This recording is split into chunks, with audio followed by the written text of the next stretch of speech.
Good morning. A little bit of a later start this morning. We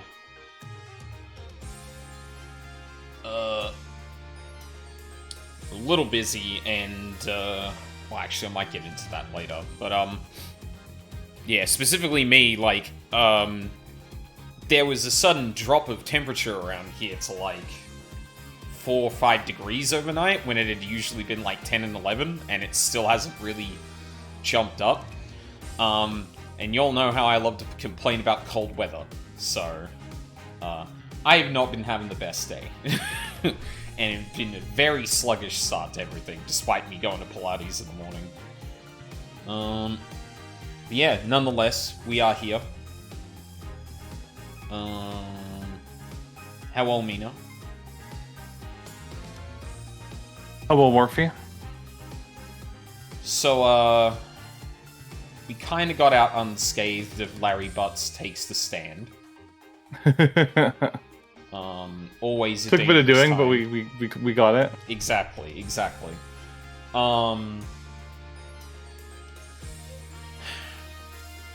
I'm, like, the thing I can't stop thinking about is that last thing we discovered last time, which was me realizing the shape Larry was seeing was actually the broken, park map. Yeah.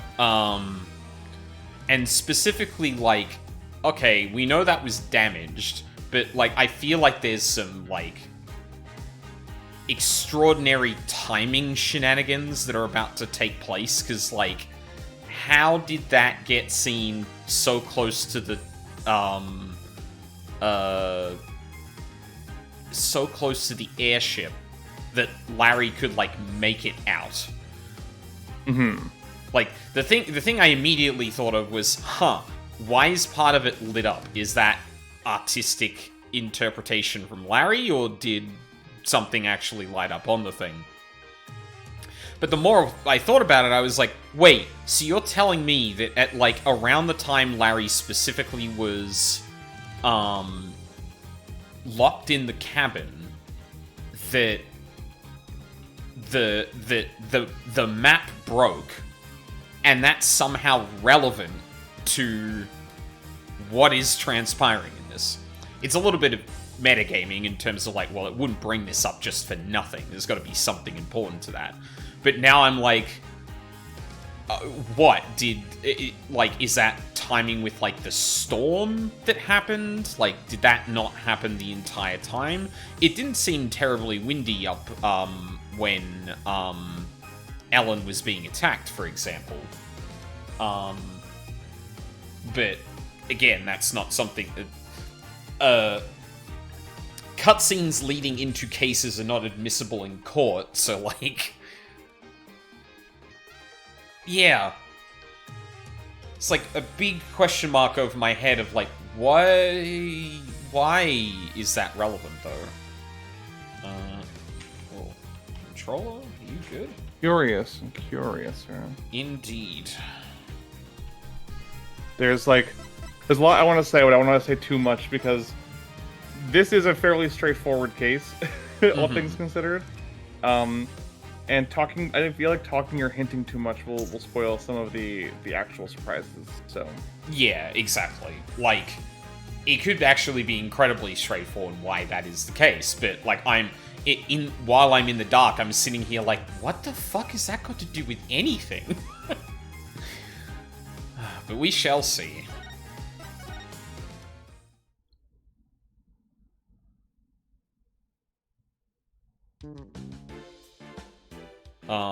And also, I guess, both Mina and I have had rough days, so, like, we might also be a little bit low energy today. Yeah. We've been through the ringer today, or our respective ringers, rather, so.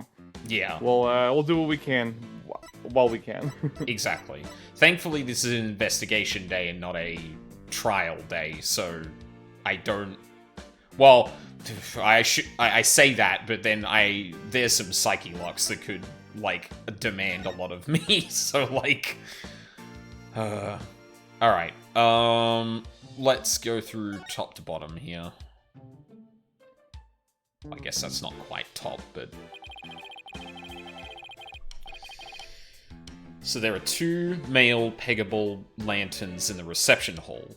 That must mean that these 2 are female Pega-Cow lanterns. Larry got their sexes mixed up when he replaced the one in the reception hall, huh? Didn't you see the horns? The difference is pretty glaring if you ask me. Well, you see, Maya. You see. There are species of cow in which both sexes have horns, so you need to really upgrade your thinking, okay? Write that down in a little book. Yep. Finally, Phoenix gets a counter to the stepladder joke. And yet, he managed not to notice. That's what makes Larry Larry. Larry being Larry is why I've seen more than my fair share of trouble for a lifetime. True. Oh, Mr. Wright. You know that lantern the victim was found inside of in the reception hall? I am just about to go piece it back together so the police can examine it. Oh. Oh. Okay. We'll stop by for a look too once you've done fixing it. I wonder if that would be anything.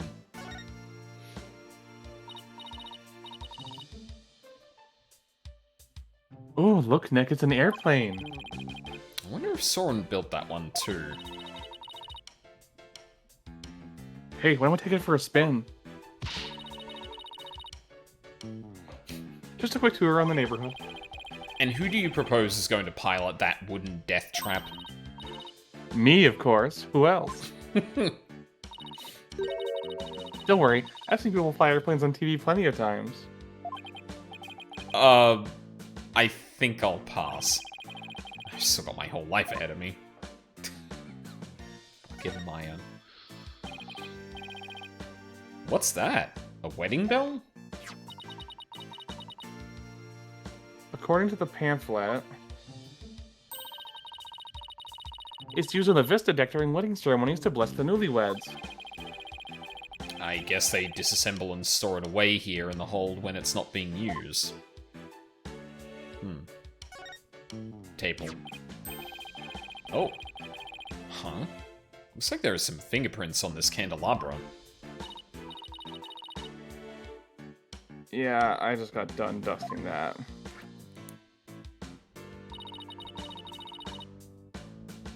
I was able to pull a set of left-hand prints. Do you know whose prints they are? Yep. The prints belong to the victim, Dumas Bloomsbury. Nick? I just figured out something amazing. You did? Get this. If the fingerprints on the candelabra were from his left hand, then Mr. Doom and Gloom must have been left-handed. What do you think of that? Do I have the makings of a great detective or what? Brilliant deduction, Watson. You're a real silly Sally if you thought that deduction was in any way encyclopedic. He's just name-dropping famous detectives. Yeah. Hey, you're pretty good, Maya. I looked into myself, and sure enough, the victim really was left-handed. Really? I got it right? Awesome!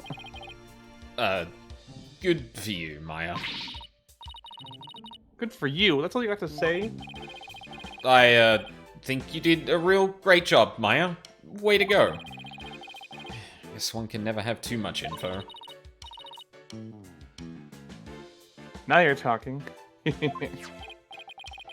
Come to think of it, this candelabra isn't in the photo Larry took of the hold, is it? True.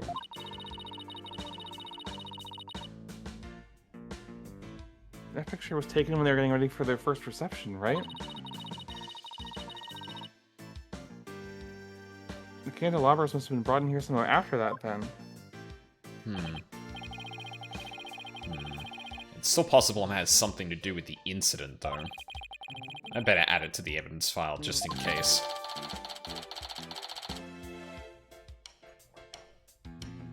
Yeah. Candelabra from the hole bearing fingerprints from Gloomsbury's left hand, which is his dominant hand. Oh, by the way, Mr. Wright. You can have this fingerprint powder if you'd like. You're giving this to us? Sure. I have 4 other sets. Thanks. Plus, I know you keep throwing out the sets I gave you before, and it's, like, really not cool, man. Look, it gets in with the evidence. All the evidence goes in the bin after the case. I don't know what to tell you. Everything but my badge. I feel like there's something more to the candelabra, but I can't put my finger on it. Well, it is good counter-evidence with the note we found that's specifically written by someone who's right-handed.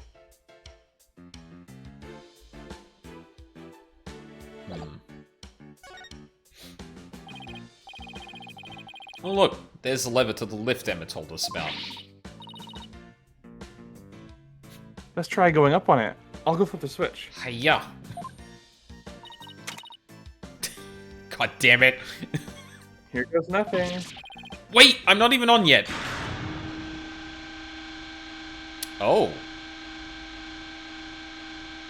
Hello. Hey, Maya, stop the lift. Whoops, sorry. I got a little carried away. Never mind that. Move over a little. Okay. Is that blood? Blood? Let me see. Could it be Mr. Gloomsbury's blood?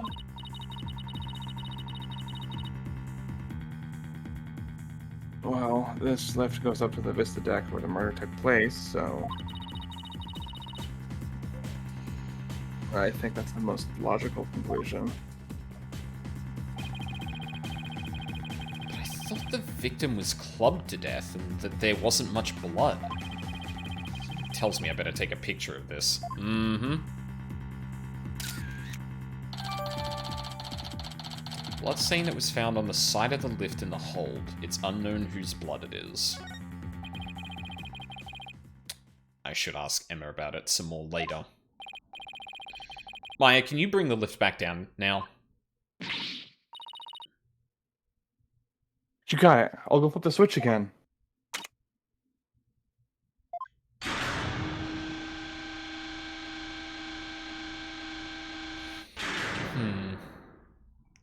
I don't... Done. I don't know what that blood stain would look like if it... So the thing that's going through my head right now is like, okay, the lift needs to be able to move up and down. So it makes sense that there's some clearance between the actual lift itself and like the bit of ground or the bit of flooring that's meant to be right next to it, so you can, you know, get off it. Yeah. Now that would probably give something, a liquid, enough movement to move freely through it and not change the bloodstain that much. The interesting thing about that one, though, is that it looks like it's actually got some splatter on the part that would be lined up with the floor. Which makes me think that this was actually, like, partially raised or exposed a bit more than... I might be thinking about that a little too much just because we don't know, like, the exact kind of dimensions of all of this, but if it was just blood pool, like a blood pool that was on the lift leaking off, I don't think it would have this pattern. The top part seems a bit off, and then the rest of it is probably, yeah, it's just it naturally dripping down. Huh. Yeah.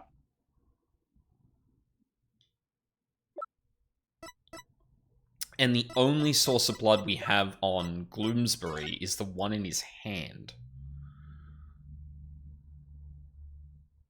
So, like... But interest... Well, I don't know if it was, I assume if it was, dusted for prints, that, like, they'd be looking also for blood, like luminol spray. I don't know if that actually happened here, but it is interesting to note that that candelabra doesn't seem to have any blood on it, but Gloomsbury's left hand is clearly bloodied. And there was nothing... I don't think there was... Where's the autopsy?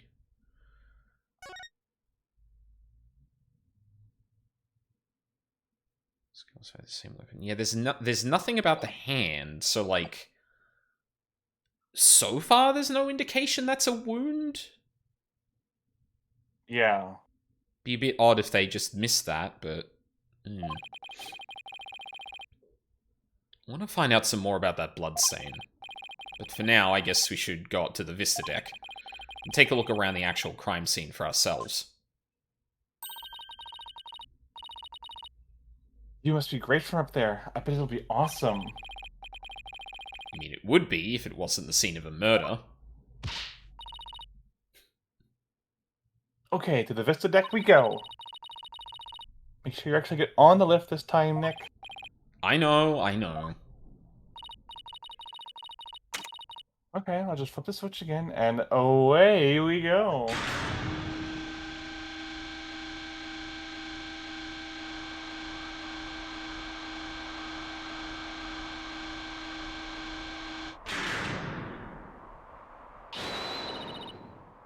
Wow, look at the gorgeous view.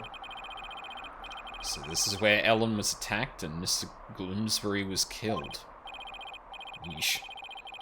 One wrong step and it's kersplat on the ground below. Kersplat, that's such a good onomatopoeia. Yeah. Should we go investigate the stuff that's a little closer to the edge?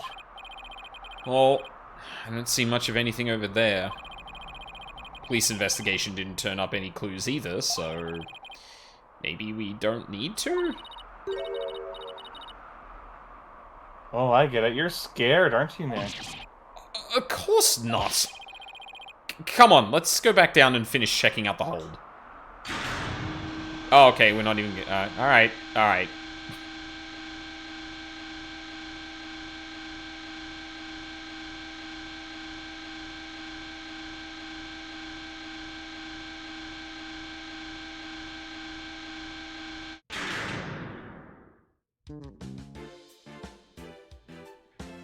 Anyway. Flowers. These are the flowers we saw in Larry's photo. Petals make them look like little gears. Perfect flower for the Sprocket family, huh? Maybe they were going to shower the couple with the petals? You mean kind of like how people throw rice or confetti? Yeah, like that. Only these were found at the scene of a murder instead. These must be the dishes and glasses they use for receptions. Very fancy. I bet we'd be in big trouble if we broke any of them. Ooh, I want to see Nick. You, young lady, need to stay far, far away from them. Nick. You think we're gonna break them, don't you? Correct. Let's just say your rap sheet for breaking things doesn't help your case. Yeah, in this case alone. So this is the airship's engine. It's pretty impressive. And it's all rhythmic like a heartbeat. It's the literal heart of a flying chapel. Look at all those huge gears spinning around and around and around and... Oh, I think I'm starting to get dizzy. Yeah, me too.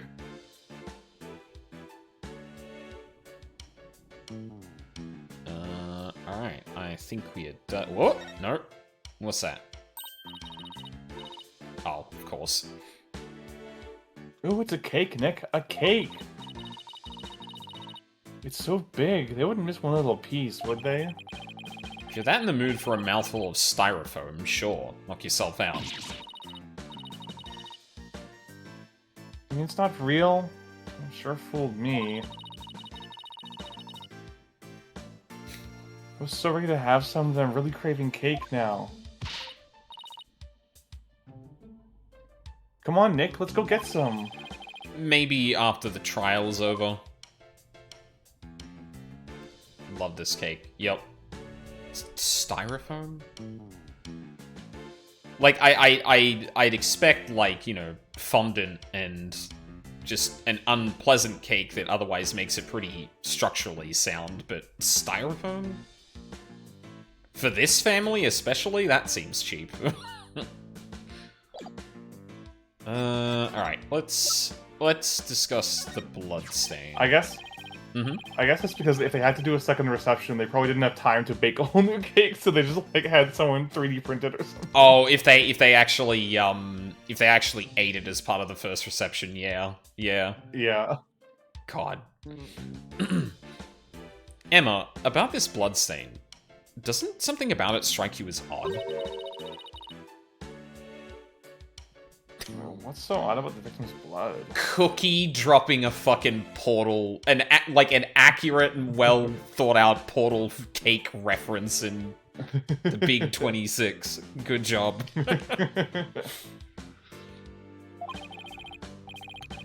That's not exactly... There's just something about it that bothers me. Now that you mention it... I can't say I necessarily disagree with you. Maybe I should talk about this some more with her. Oh, there's a whole section of stuff we haven't talked about with her. Any progress with your investigation? Nothing conclusive yet, I'm afraid. Almost everybody involved with the cover-up. Almost everybody was involved in the cover-up, so it's hard to know who or what to believe. I know what you mean. Unless you have some compelling evidence, I'm afraid it's going to be a tough trial for you. You're telling me. There isn't much time left, so I've just got to make do and see what I can turn up. Candelabra. Emma, can we check out this candelabra a little more? Oh. A little more? What do you... Oops. What happened? I almost dropped the candelabra and the candle slipped off. Well, let's be careful with that. It might be important evidence. Wait a minute. Now what? One of the pins that hold the candles, it holds the candles, is broken. Huh. What? There's definitely something fishy about this candelabra. Did you stab someone, Gloomsbury? There is. What makes you say that? Call it a forensic investigator's intuition. We already dusted this for prints earlier. Yes, luminol. So let's test it with luminol this time. Knowing Emma, she'd use every test she has at the same time if she could. Just hang on. This will only take a second. I hope this turns up a new lead somehow. Well, Emma, did you find anything? I was gonna comment on it when the fingerprints thing happened, but then Emma ended up giving us the fingerprint, the dusting kit anyway. But yeah. I do appreciate that they are being a bit more choosy with when you do and don't engage in those games, or those little mini games. It's no longer a novel gimmick, so it's like we'll only do it when it's like actually relevant. Yeah, or like, you know, the player needs to engage with it or understand something about the case to actually think of the right place to use those things. Yeah. No, it's good. Discretion. Well, Emma, did you find anything? Take a look at this, Mr. Wright. And none on the handle. Mm-hmm. What is all that blood doing on there? Candelabra from the hold bearing fingerprints from Gloomsbury's dominant left hand. Traces of blood were found on it. Maybe someone got hurt while they were setting up the reception. These pins are pretty sharp. But if one of the pins is broken, it means there was some force involved. Do you think maybe someone got stabbed? But nobody reported anything like that. It's quite a bit of blood. I wonder whose it is. If I have anything that might shed some light on that, I should probably show it to Emma. Well, that's where the bloodstain comes in. About this bloodstain. What about it? Something about it that's been bothering me. Oh yeah? What's that? Well, there's a huge bloodstain on the crime scene lift and a bloodstained candelabra. Now, this is only a guess, but I'm thinking maybe these two bloodstains are from the same source. Yup. I'm thinking maybe these two bloodstains are from the same source. I guess that is a possibility. Can we compare the two bloodstains? Would that take a lot of time? Are you kidding? Don't underestimate the power of science. It'll be done in a jiffy.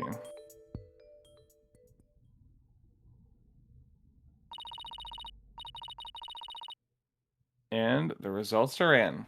That didn't take long now, did it? Seems the blood from the lift and the candelabra are from the same person. Matches the blood on the candelabra.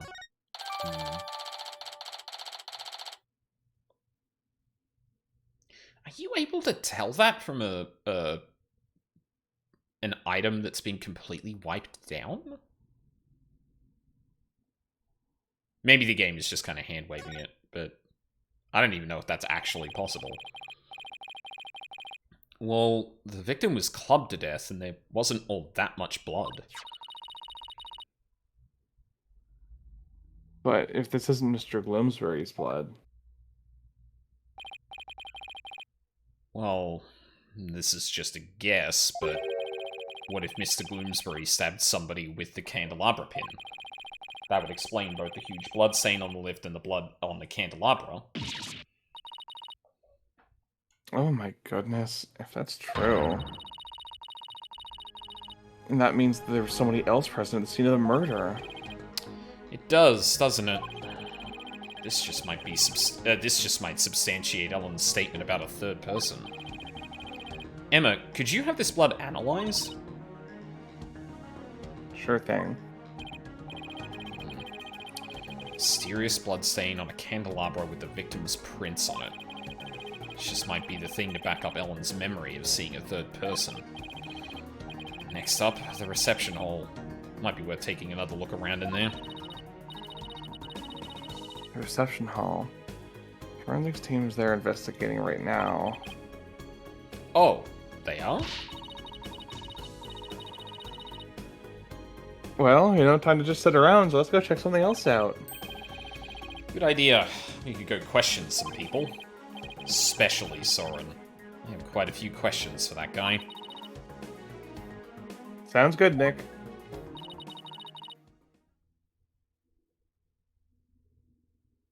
I'll have to do some legwork then. Yep. I thought we'd head to Soren's house for starters. He was accompanying the police in their investigation here earlier, but... he's probably home by now. Great. Thanks. Later, Emma. Interesting that he be accompanying them. Foyer. No one picked up the card. Excellent.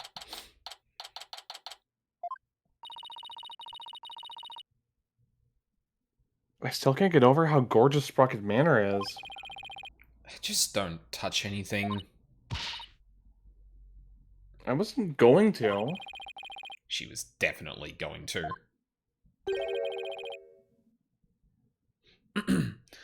I was told I had guests. Thank you for seeing us, Soren. We know you're busy. We'd like to ask you a few questions about the case, if you wouldn't mind.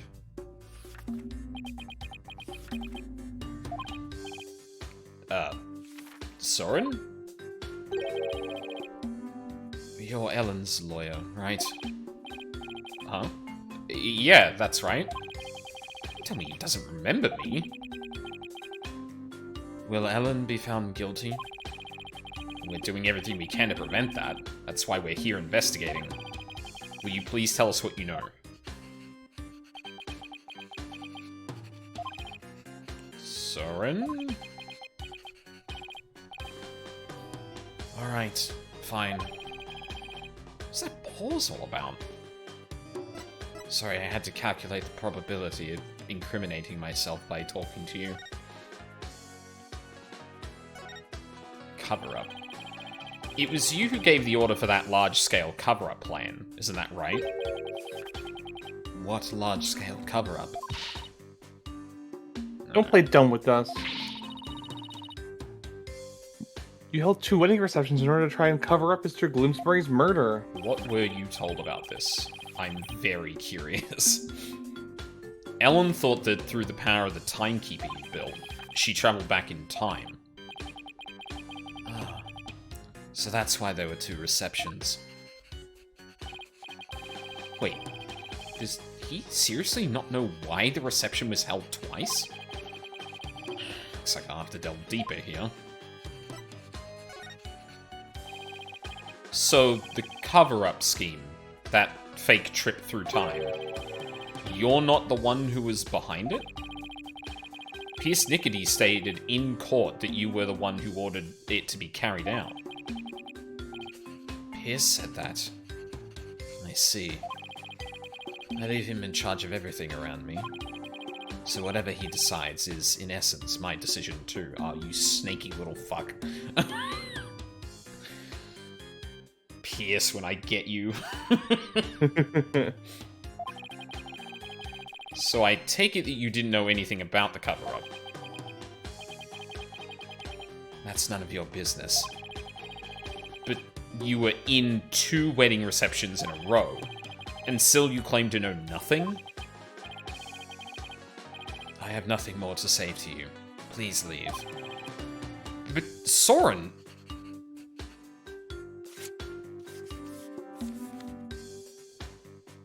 Here's my affidavit. Ow! Oh, there's something written on this paper airplane. Let's see. Go away? Doesn't get clearer than that, huh? It's looking especially uncooperative, but... maybe I can grab his attention somehow? Still that one piece of evidence I don't know much about. It's worth a try. Oh, dear God, no. Hey, time travel, huh? What about this pterodactyl?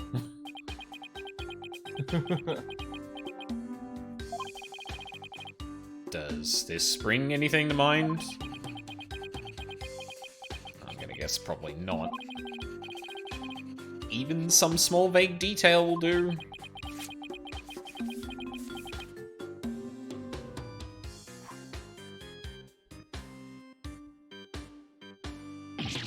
Ah! This guy really doesn't want to talk, does he? Okay. One piece of evidence? Is he... No.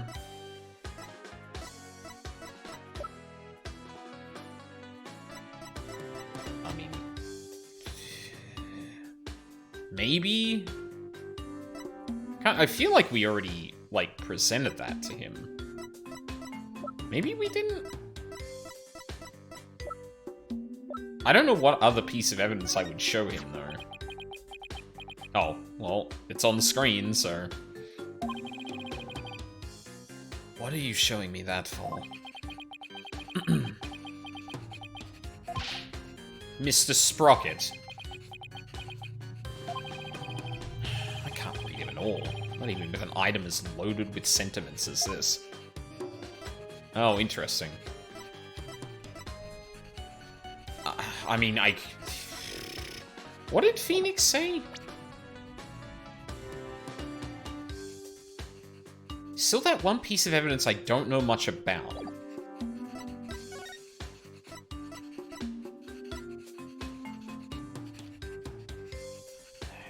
Maybe.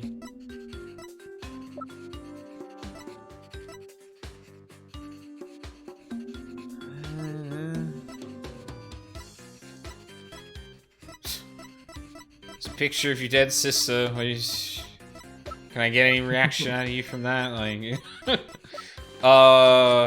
You might be able to. Who knows? Oh, there you go. What are you showing me that for? Feels like the same thing again. Yeah, okay. She's throwing all of the most, like, traumatic shit I could possibly think of. Oh, there we go. Sis. I'm sure your... Whoa, Phoenix. I'm sure your sister would want the truth of this case to be known. How rude. It's intruding on the private lives of others, a part of your job as a lawyer. Oh, I apologize. Yeah, showing him the picture of his sister wasn't such a good idea after all. Yeah. Yeah. Hey, did you know someone stabbed someone? Like, fog machine? No. Okay, I'm lost. Here's my badge.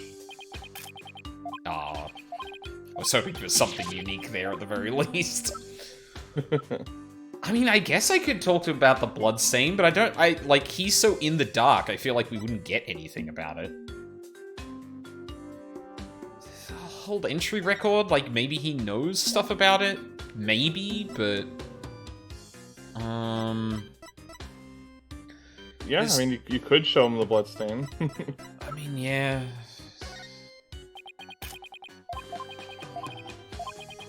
Okay, what about that? Oh. Oh, new dialogue. Okay. Soren, have you ever seen this before? That's... I love the lead coming out of the... Awesome. Oh, no, bro, you're gonna lose... Oh, no, that's so much lead. No. This thing's like 10 chambered. Yeah, exactly. Soren? What is it? Nothing. Why did his whole demeanor change all of a sudden? He's gone pale as a ghost, too. Oh, Jesus! Soren? Nick, look at his stomach, he's bleeding. No fucking way. Somebody help! Soren's collapsed! Master Soren. Get him to the hospital, quickly now! Brother, you just... you got stabbed and then you... Oh, no. Oh, that sucks. Oh, fucking hell. He's gonna be implicated now. Poor Soren, that must be one serious wound. Made of the same technology as Adrian Andrews' glasses. True.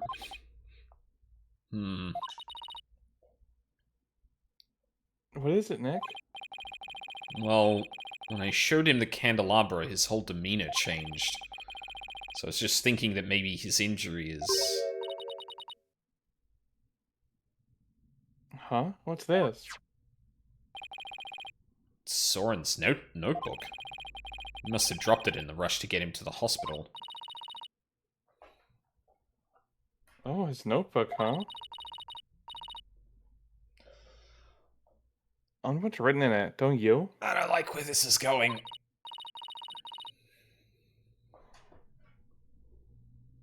Come on, you know you want to take a peek. I bet he's right-handed. Well, actually, no, we've literally been seeing him write with his right hand, so...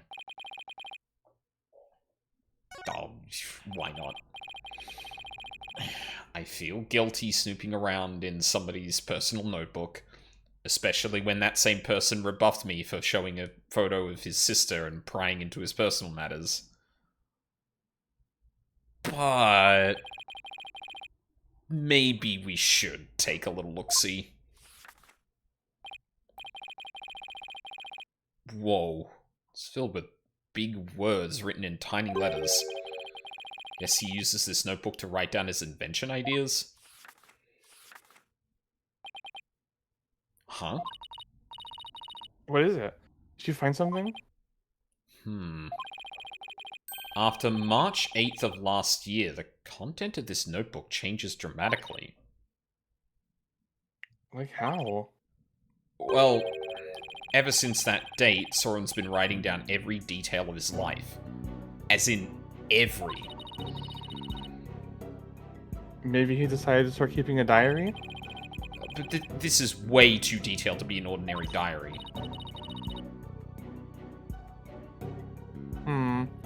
Either he's really compulsive, or maybe he's just plain forgetful.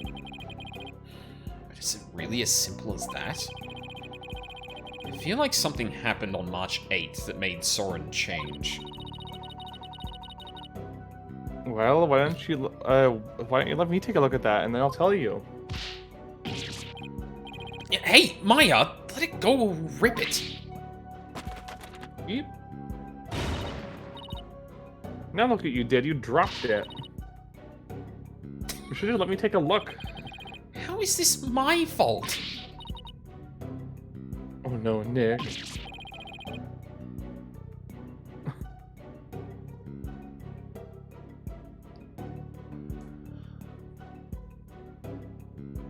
Da, da, da, da.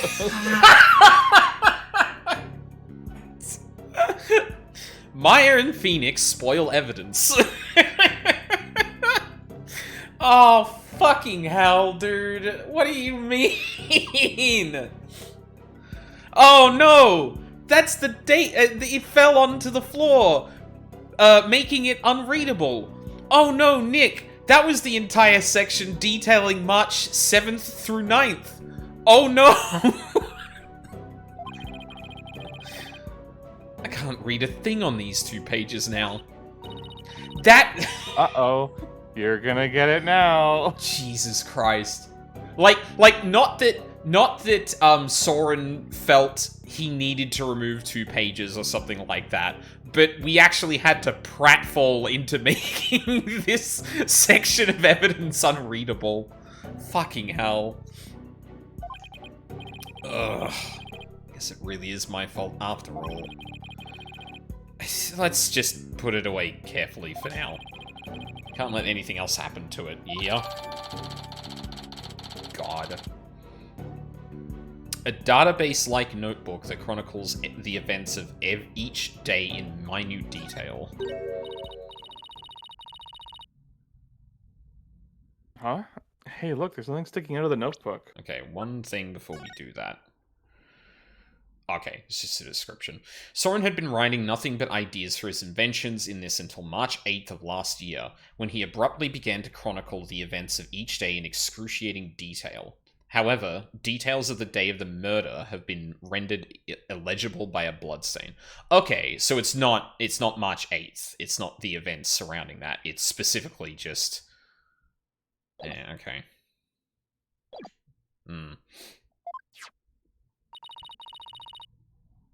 Looks like a newspaper article. Oh boy. Let's see. It's about the car accident Soren's sister died in. It happened on March 8th. That's the day Soren's notebook completely changed. Oh, wow. What else does it say? It says the driver at the time of the accident was Dumas Gloomsbury. says Soren was in the car too, and that he had sustained severe injuries. It's just like Pierce said. Soren completely changed after the accident. Clipping of a newspaper article detailing the car accident that resulted in Selena Sprocket's death. So, Gloomsbury was driving the car when they got into that accident. What date are we on now? Give me a sec to look it up. I can't remember what day exactly. Was it September? I don't remember if I'm remembering that incorrectly. Let's take a look. Yep, September. This case takes place September 21st to 23rd, 2028.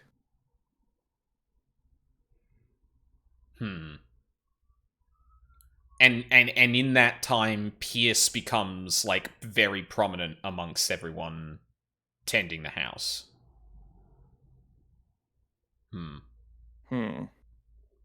Interesting. So Gloomsbury was driving the car when they got into that accident. That opens up the distinct possibility of Soren holding a grudge against Gloomsbury. You think Soren could have... I don't know. It's not like I have any proof. We should talk to Pierce about this when we return Soren's notebook to him. He doesn't seem to be here right now. Maybe he's at the Flying Chapel? Oh boy, yeah, I don't like where this is going. Like, very clearly this is going to change from Ellen is actually... Well, Ellen was the one that attacked and killed to now Soren is either directly responsible or, like, very involved. Jeez. I don't think there's anything... Well, actually, hold on. What are these photos again? Ah! Come back to hear more about my camera, have you? I'm sorry, but I'm afraid we're really busy right now. Oh! What a shame. Well, if you ever want to talk about cameras, come back and see me anytime. Sounds like even his own family members don't want to listen to him. Sorry, what was that? Oh, yeah, it's talking about him specifically. Yeah, okay. For a second, I was like, what the fuck does that mean? I'll go for now. Have a nice stream. No worries, Cookie. Appreciate you sticking around as long as you could. Hope you have a good day. Sprocket Park. Thanks, Cookie. Sure hope Pierce is around here somewhere. Ah, Mr. Wright and Miss Faye. Hello, Pierce. I love how good we are at calling who's talking just based on their dialogue. Yeah. Like some cases feel distinctly difficult to tell who's who. But like sometimes there's just monikers, like, and specifically people who call Maya Miss Faye is usually a pretty dead giveaway. We were just looking for you. I'm sorry for Master Soren's sudden departure earlier. You have my sincerest apologies. It was totally understandable, really. But shouldn't you be at his side right now? It's fine. The other servants are with him, and I am in constant contact with them. Ah, speaking of which... Do not forget to give him his pain medication, and be sure to keep him hydrated. Also, see to it that he is not up and about. He needs complete bed rest. Is this what happens when you're too rich for normal peasant phones? Jesus. I must return to Master Soren now, but did you want something of me? Actually, here's Soren's notebook. He dropped it when he collapsed. I hope Pierce doesn't notice the bloodstain. Oh, thank you very much for this. I will see to it personally that Master Soren gets it back. Thank you. Oh no! Anyway, very good seeing you, Mr. Wright and Miss Faye, and oh no! I tripped! What's this open furnace doing here? Oh, shoot, Master Soren's notebook fell directly into it. Oh, what a shame. Does anyone smell burning iron?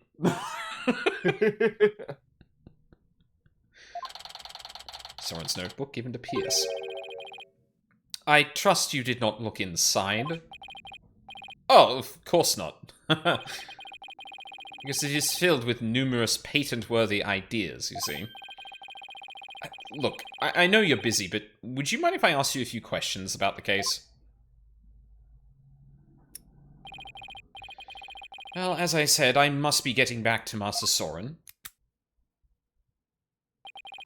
So if you could make it quick, I would greatly appreciate it. Alright, I'll make this as quick as I can. Cover-up. I'd like to ask about the cover-up you tried to pull off, if you don't mind. I told everything there is to tell in court already. Disposing of anything that may harm the Sprocket family's reputation is simply a part of my job. Sounds like a lovely job description. I have nothing more to say on the matter. Anyway, I must be going now. I will say, I do not think it's wise to spend time on topics that have already been discussed. Right.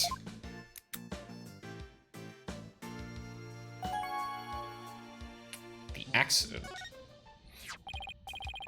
Oh, you know what I didn't do, actually? I didn't take a look at the actual text here. A vehicular accident on March 8 led to the death of Soren's oldest sister. Soren was also in the car and suffered severe injuries. Gloomsbury had been the one driving. Pierce, could you tell us more about this accident? Where did you find that? Did I not already tell you about that accident? You did, but you conveniently left out one crucial detail. The fact that Dumas Gloomsbury was driving the car at the time.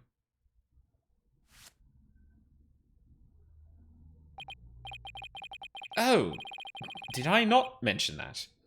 I suppose it just simply did not come up then. If Mr. Gloomsbury caused the accident, why didn't the Sprocket family fire him? Wouldn't that usually be the natural consequence of such a huge mistake? Please do not misunderstand. Gloomsbury stayed on with the family. On Master Soren's request. What? That is the type of person Master Soren is.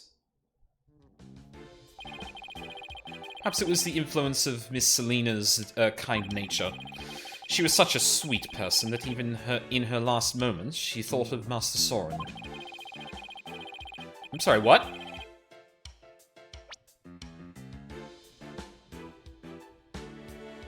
The fuck does that mean? What do you mean by that? Yeah. Not only did Soren not hold a grudge against Gloomsbury, he insisted on keeping him on. Now I really don't understand how that guy's mind works. Elaborate. So you were present for Selina Sprocket's last moments? Yes, in my professional capacity. The accident happened on the way to a certain party. And what kind of party was it? It was Miss Selina's engagement party. Bloomsbury's injuries were minor, but Miss Selina's and Master Soren's were critical. They were brought to the Sprocket family's regular hospital. Wow. Such a terrible thing happened on what was to be a day of celebration. Thanks to the surgeon in charge, Master Soren pulled through. But Miss Selina... she...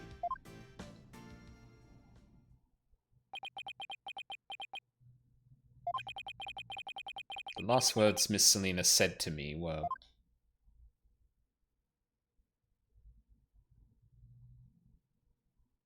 Please help. Please help Soren.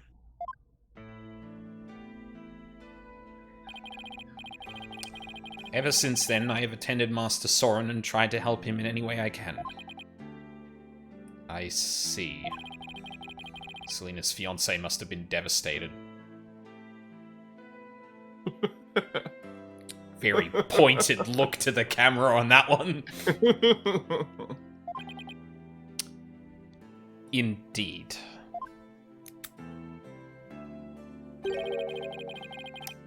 The shock of losing Miss Selena was so great, he quit being a surgeon. Is that right? He was a surgeon? Wait, so the surgeon who tried to save them both, was he... Yes, he was Miss Selena's fiancé. What a terrible tragedy. How awful. So, where is her fiancé now? Good question. I wonder that sometimes myself.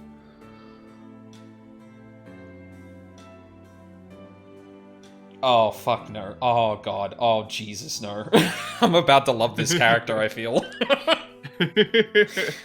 There's something, like, I am jumping the gun, to be absolutely clear. But, like, you know, law of economy of character and all that is, like, he's got the fucking pocket watch, like, yeah. But there's something about a character far after a tragedy, like, speaking about their former self like they are a completely externalized person. Like, so far beyond who they are now that they're not them. And not in the ship of Theseus, oh yeah, we all grow kind of way, but like, no, that was a different person. Ugh. Good question. I wonder that sometimes myself. So Selena had a fiancé. I'd like to find out more about him, but I doubt I'll find him anytime soon.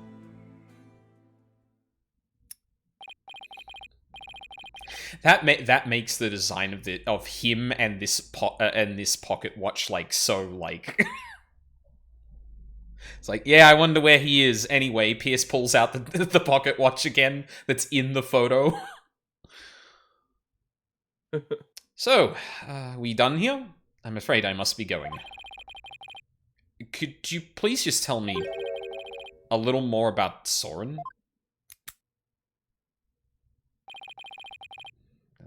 There's nothing more to tell. Can't seem to get any real answers out of him by just by asking him questions. But there is that piece of evidence I still don't know much about. Maybe he'll be able to tell me something about it. Is that the fucking candelabra again? Like, that was the exact same phrasing, so like, yeah. Pierce. Have you ever seen this candelabra before? No, I don't know anything about it. Throw up a shitload. Okay, 3's not bad. My Megatama reacted. Pierce must be trying to hide something from me. I have to break those psyche locks and find out what. Oh, okay. Honestly, I thought that was gonna be like, anyway, Mr. Wright, I must be going now, and just, like, rushes out of the fucking scene. Take that! Alright.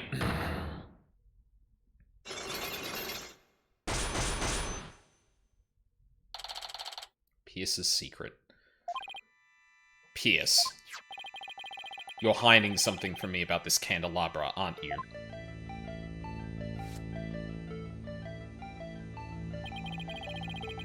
It is one of the candelabras from the Flying Chapel, is it not? Is there something special about it? Actually, yes. There's some blood on it, you see. I think the blood might belong to this person. Take that! Soren has a rather nasty wound on his body, doesn't he?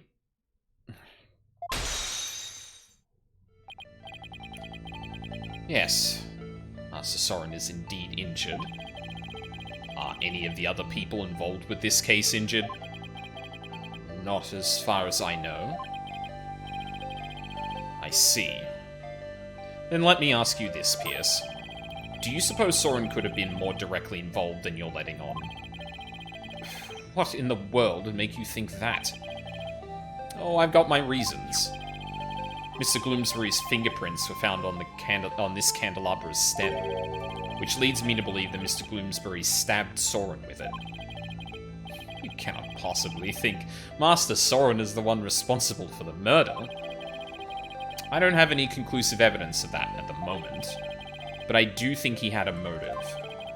This proves that Soren had a motive to kill Mr. Gloomsbury. Take that! Even though it was an accident, Mr. Gloomsbury was the man responsible for taking Soren's sister away.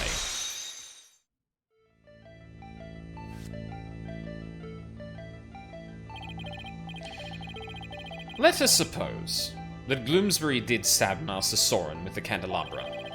Can you prove that it had anything to do with this case? He might have been stabbed at some other location, for some other reason. Sorry, but I can prove it was related to this case. Oh, really? Soren's stabbing and Mr. Gloomsbury's death are definitely connected. Are they now? This is the piece of evidence that ties Soren's injury to Mr. Gloomsbury's murder. The lift? Because this is technically the scene of the crime? Take that! Yep. A bloodstain was found on the side of the lift that goes between the hold and vista deck. Its blood matches the blood that's on the candelabra. I obtained the results straight from the police, so I can assure you this information is correct.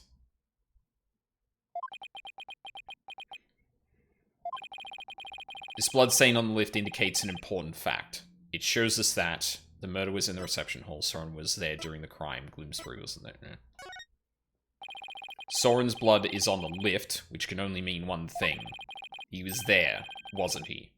Soren was at the scene of the crime.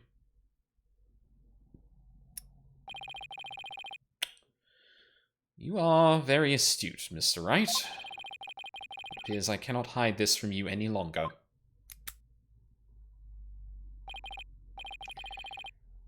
Very well.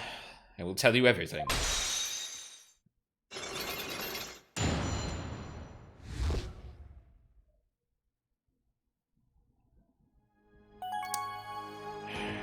Don't buy it. Like, I do appreciate that he's actually probably the most calm person we'd probably interrogated in that way in a while. But I am also wondering, like, no, that his display in court got the ball rolling that Soren was the one that actually did this. And Yeah. and given how just, like, orchestrated everything else is around this, I can't help but think that this is like, oh no, you found me out, Mr. Wright. Like, yeah, I don't buy it. Could you tell me about Soren's injury? Very well. This is what I heard directly from Master Soren himself. As you surmised, Master Soren was stabbed by Gloomsbury on the day of the murder. It happened after the first wedding reception. The happy couple was in the reception hall when suddenly Gloomsbury appeared. He attacked Miss Ellen and tried to take her away. Master Soren went to stop him and found himself in a struggle with Gloomsbury. That is when Master Soren was stabbed with the candelabra, he said.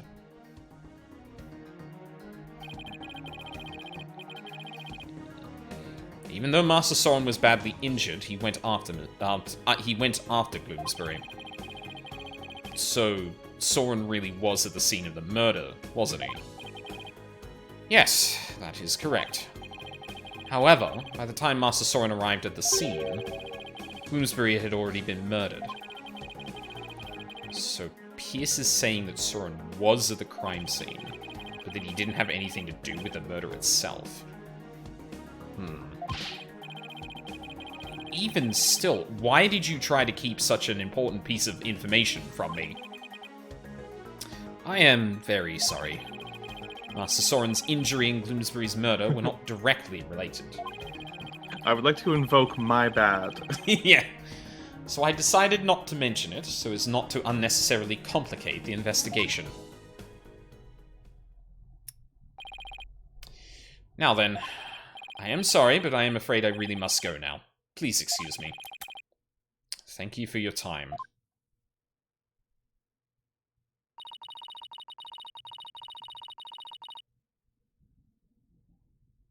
You should have just told us everything in the first place and saved us all a lot of time.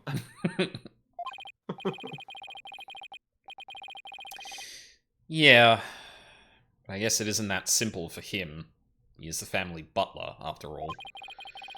Sure didn't make our job any easier, though, did he? But at least we learned something new. Soren was at the scene of the crime. That's true. One step forward is better than none. So, what next, Nick? Let's see. Forensic Maya really was just kind of standing there for like 20 minutes while those two had a very heartfelt conversation. Yeah. She did chime in with a, oh, that's terrible, and then just kind of let the rest of it go, and then she's like, wow. Yeah. Alright, where to next? Phoenix is like, oh my god, that's so tragic. Don't you think, Maya? Maya looking down, watching Steel Samurai on her phone. Yeah, man, that sucks. Yeah. Did you see that, Maya? I broke all his Psyche Lux. Yeah, Nick, that was really cool. Just not looking at all. Let's go check it out. Sounds like a plan. Reception hall.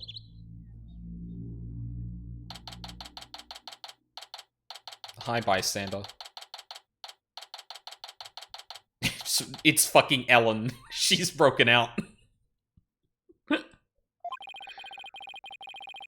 like the police are done with their investigation in here. I wonder if it's okay for us to take a look around now. Maybe? Emma? Oh, hi, Mr. Riot. Yeah. It is. Hi, Emma. She did mention she was going to be up there. Yeah. Would it be alright if we investigate in this room now? Sure. The police are done, so go for it. Oh, remember that broken lantern? I restored it to perfection. I have to say, it's some of my best work. Sounds like the repair job was a resounding success. Thanks, Emma. We'll take a good look at it. We'll take a good look at it, too. Well, I have to be getting back to the station. Try not to mess up the crime scene if you can help it. We'll be careful. I'll be seeing you.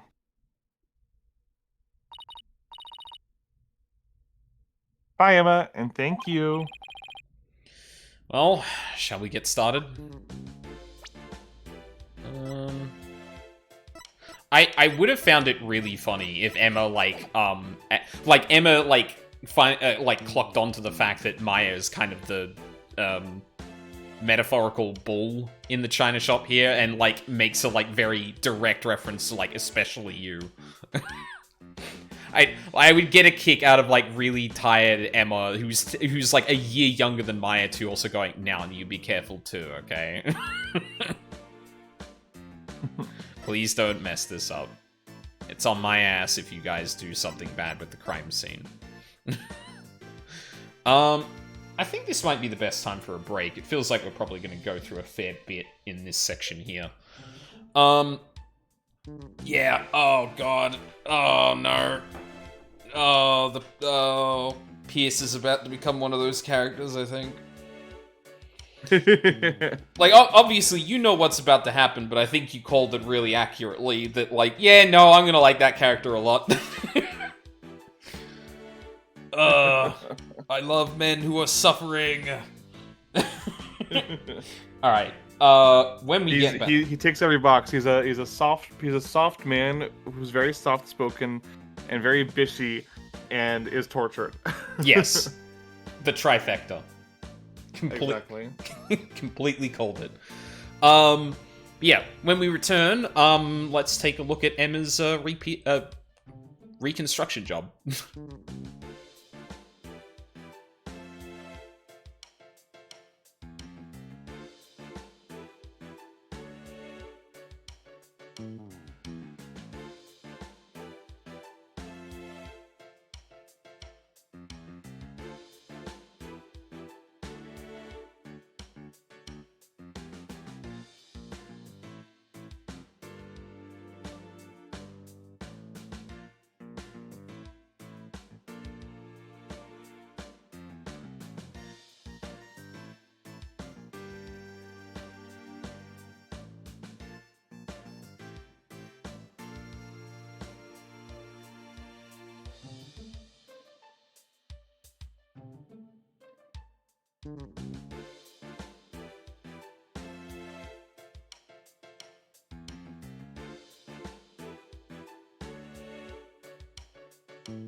And I'm back.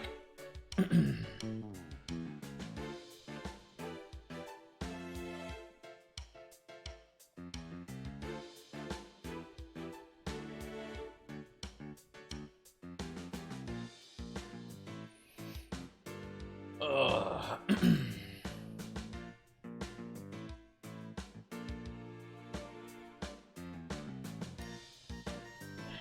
Didn't drink as much water as I probably should have during that last section of gameplay, so gotta be disciplined and actually get on top of that. Ugh.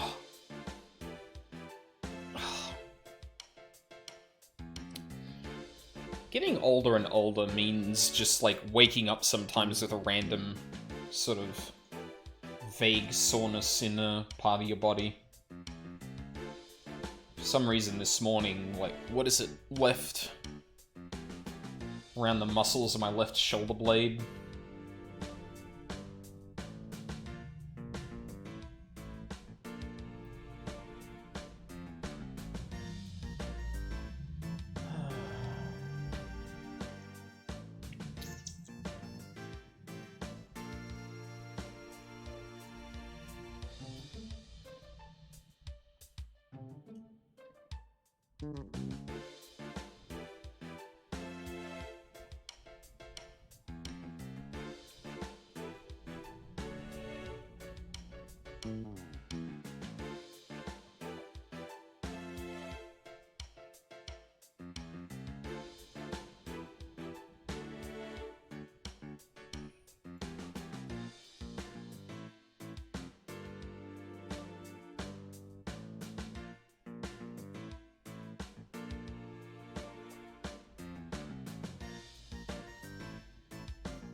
Jeez, what is happening with 14 today?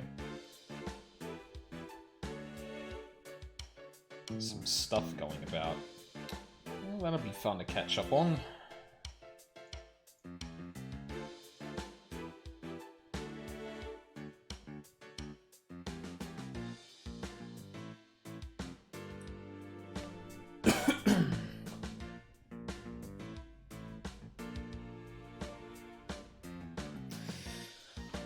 So yeah,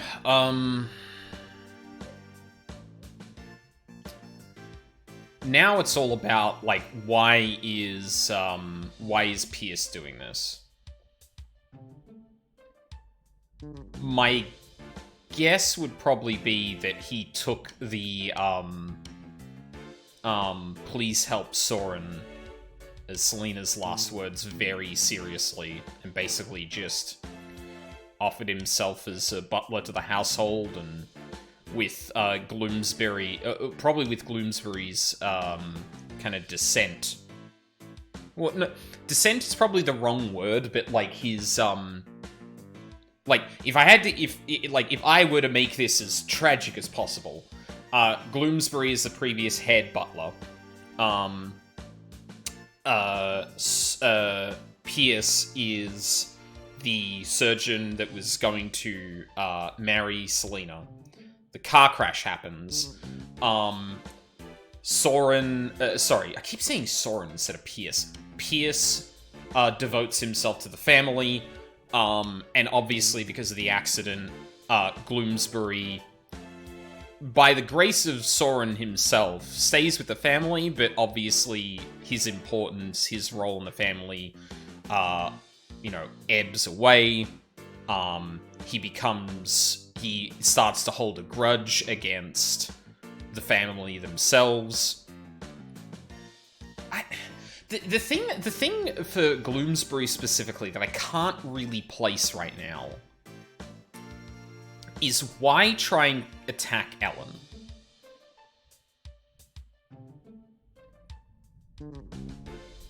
Like, that's the bit I actually don't understand. Why did he feel the need to attack Ellen?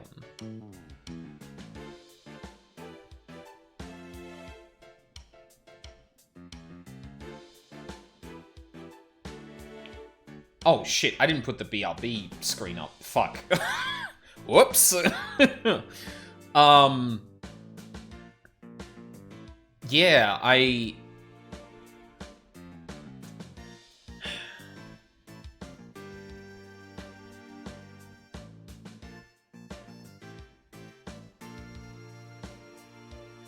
like, I get a feeling of resentment in general.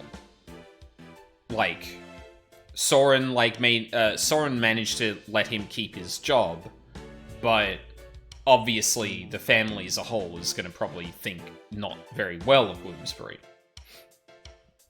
because that thing happened under his watch. But why take that out on Ellen?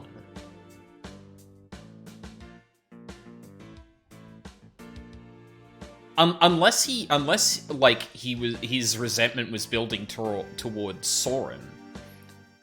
And it feels like the way that, actually, you know what? I'm going to look at the dialogue history real quick. Hello, I return. Welcome back. What did Pierce say?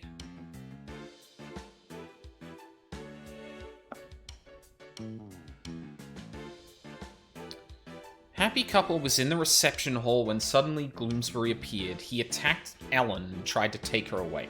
So he specifically went after Ellen. And Soren tries to stop him.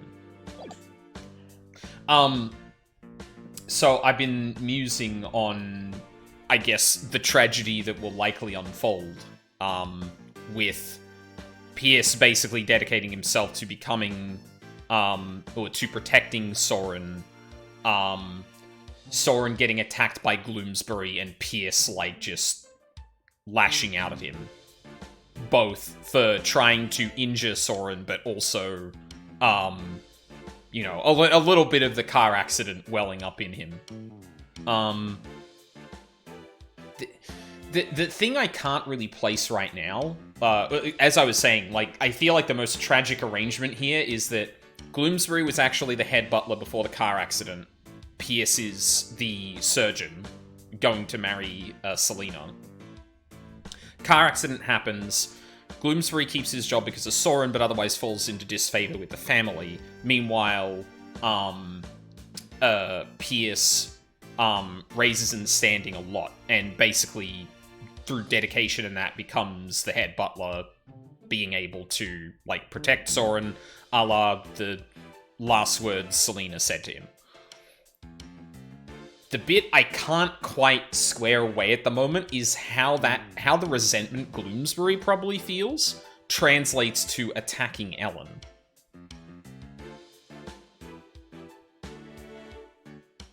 Curious. Very curious. Very. I feel pretty confident that, like, the broad strokes of what I just said is probably accurate. But yeah, the bit with Ellen, I just don't quite get. And I don't think this is the kind of thing where, like, Pierce is, or, you know, Gloomsbury was... Well, actually, no, hold on.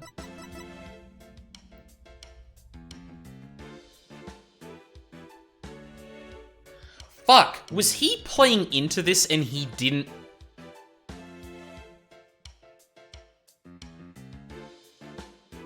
Oh shit, hold on, maybe he would...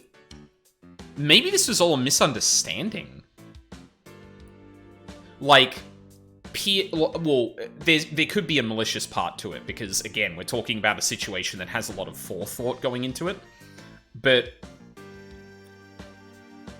there could have been a scenario where Gloomsbury tries to attack Ellen and No, wait, hold on. That didn't make sense. He's got a note about the repeat, but his actions would have needed to be in the first reception?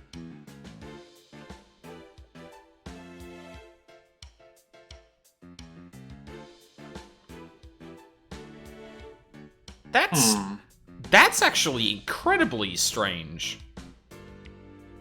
Now that I think about it.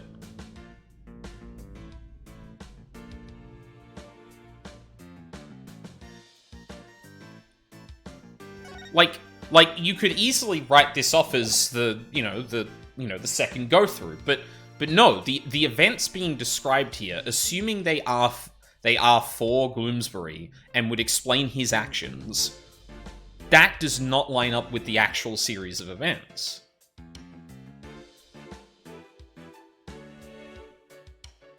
Huh.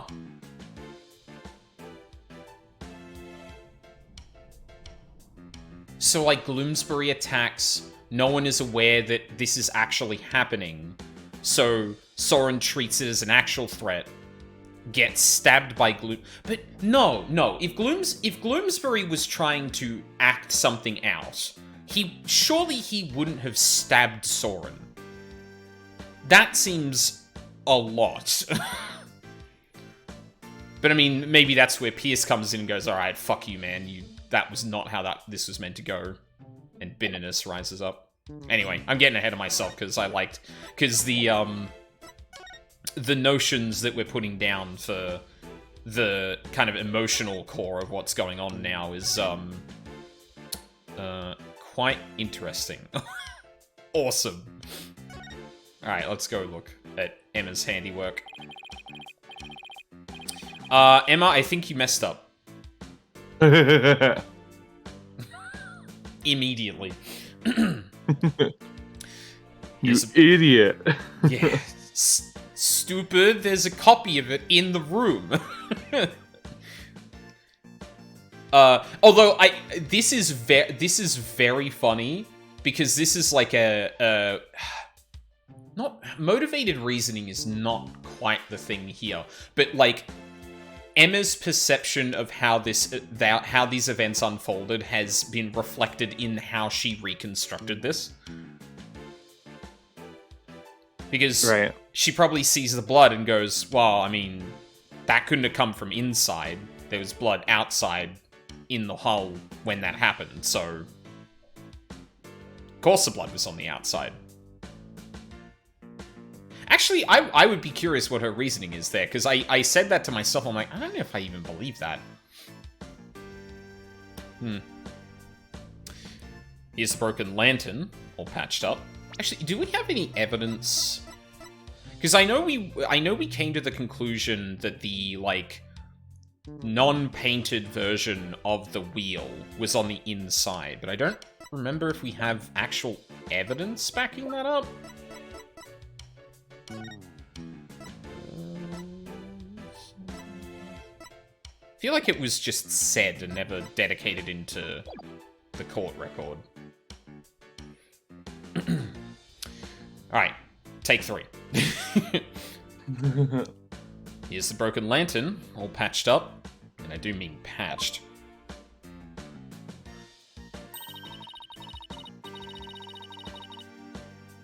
Emma said this was some of her best work, so I know she put a lot of effort into it. It's pretty smashed up. It must have been a lot of work to piece it back together. Well, she gets an A for effort at any rate. Huh? This wheel handle on the back has some blood on it. Looks like somebody gripped it with a bloody hand. Maybe the blood got there when the killer was putting old Doom and Gloom's body inside?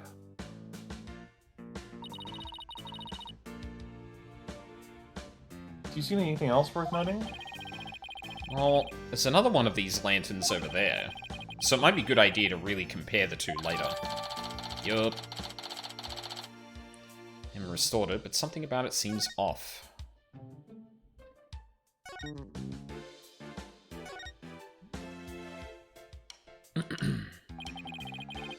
Yep. This is the unbroken Peggable lantern. And this is the one that Emma restored. I wouldn't say they look exactly the same, or they're made up of the same parts. Wait a minute. What is it, Maya? I think there's something off about this Peggable. Just about everything about it looks off to me.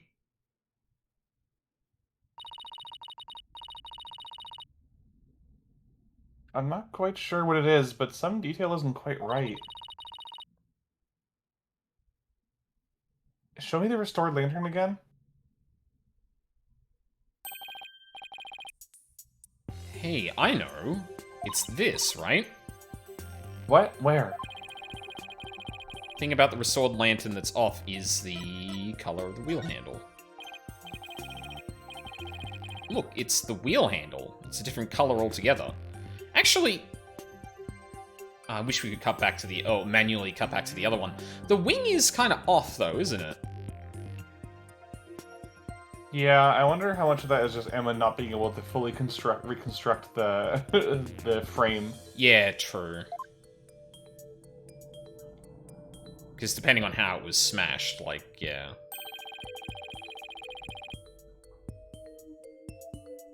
Well, actually, sorry, I need to retract this slightly.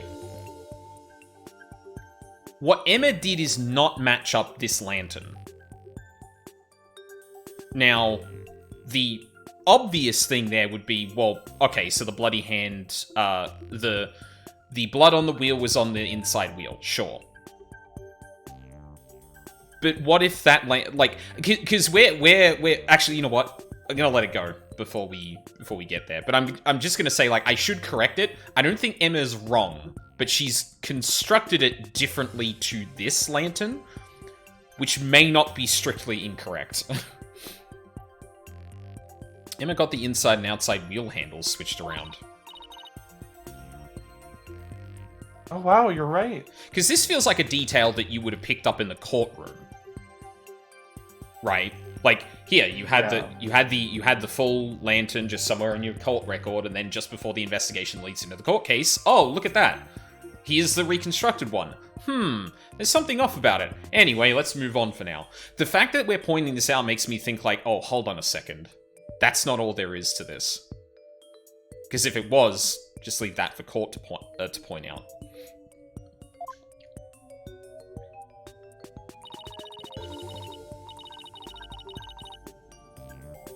There's blood on the handle, as if somebody gripped it with a bloody hand. Right. Which means that the blood got on the handle from inside the lantern. Restored lantern. There's a blood stain on the inside wheel handle, as if someone gripped it with a bloody hand. Do you think the blood got there when the killer was putting the body in the lantern? It's really hard to say at this point.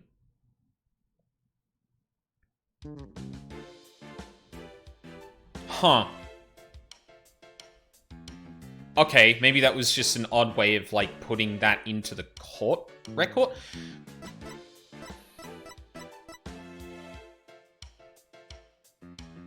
It seems a bit odd to lampshade it here to then be presented straightforward in court.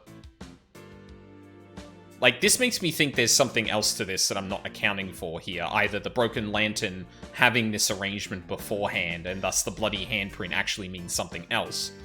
Or that someone knew that that would be the case, thus, you know, put the blood on the inner handle to make it look like something happened.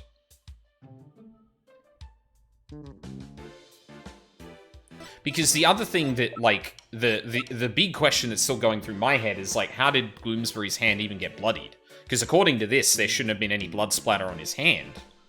And if anything, he's grabbing the candelabra. So it would have had to have been after the person was stabbed. But...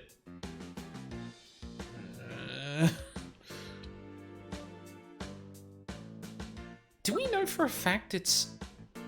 No. Emma's analyzing the blood. We just know that the lift blood stain and the candelabra blood stain match. Huh.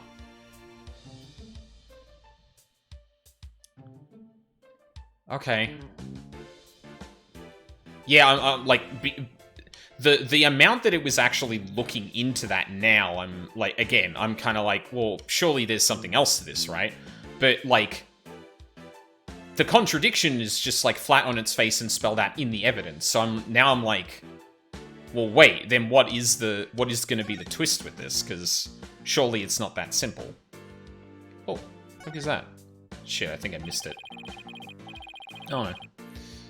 This is where the murder weapon, the timekeeper, was displayed. I guess it's in police custody now. Huh? What's this? A key? Let's ask the maid about it. Good idea. She might be able to tell us something. Excuse me, could I ask you a question? Oh, of course. What would you like to know? Do you know anything about this key? It's the key that starts off the timekeeper. A startup key?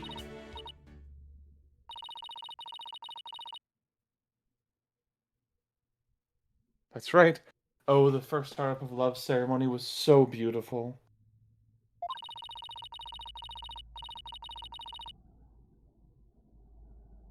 The bride and groom made it a symbol of their love, and when they put them together... oh, how romantic it was. Huh. Used to activate the time key. First startup of love ceremony? What exactly did that entail? Oh, the ceremony in which the couple activated the timekeeper together for the first time. I suppose it was kind of like a cake-cutting ceremony. And what are these symbols of their love you mentioned? Well, that's kind of an industry secret, so I can't really say. I'm sorry, I better be getting back to my work. Looks like there's an order from above not to talk about it.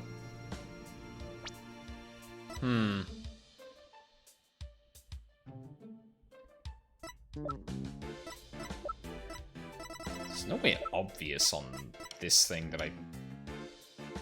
maybe the side where the gear is?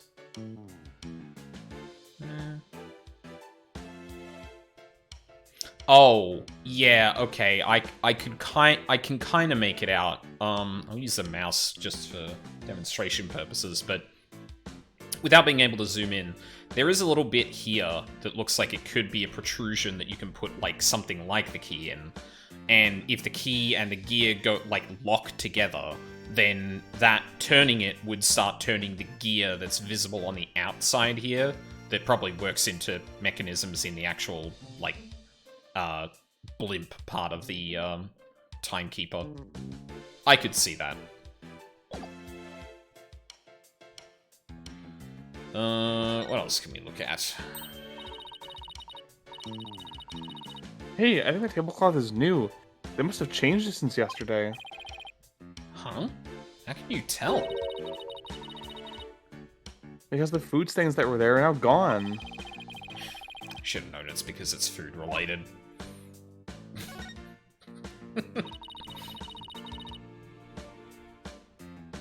It's another beautiful day outside, isn't it? Yeah. If only it wasn't the scene of a murder, we could really enjoy it. True. Must be tough for the maids to have to work on a beautiful day like today. Oh, we don't mind. Whoa! I didn't think you could hear me way over there. We don't think of it as simply cleaning. It's more like we're wiping away all the sadness stuck to this airship. Oh, I'm stupid. I actually forgot a really important detail about who Ellen is. Fuck. Yeah, okay, no, that's why Gloomsbury would attack. It's like, oh, no, you can't rise in the... No, fuck that. Oh, man. I find it hard to buy that Gloomsbury would not have some sort of feelings towards Soren, though. That would have conflicted with that, but I guess we'll find out. Wow. Talk about devoted. I guess we've checked out everything of interest in this area.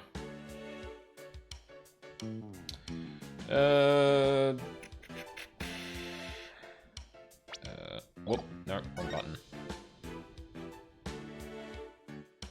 What's that?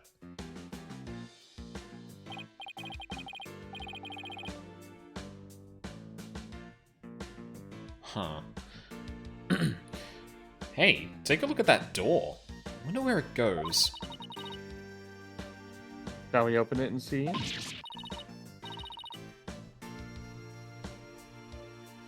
Wait, please don't open that. It's the emergency escape hatch.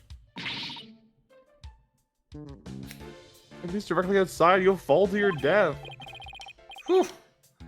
That was a close one, huh, Maya? I'll say.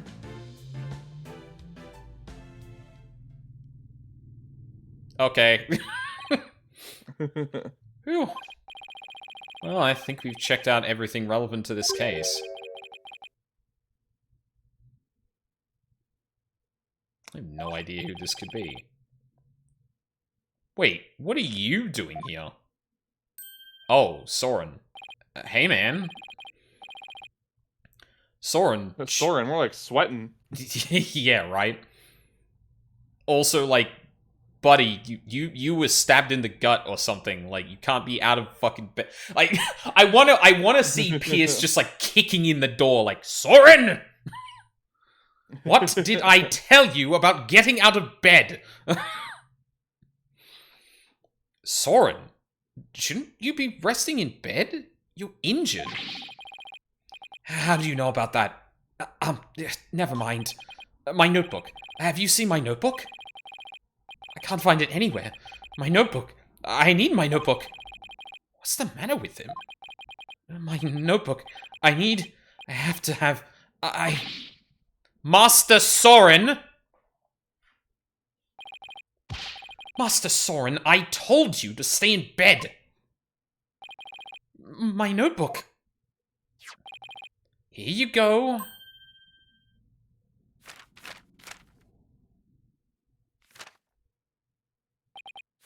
Yes. This is it. So Soren gets emotionally unstable without that notebook of his?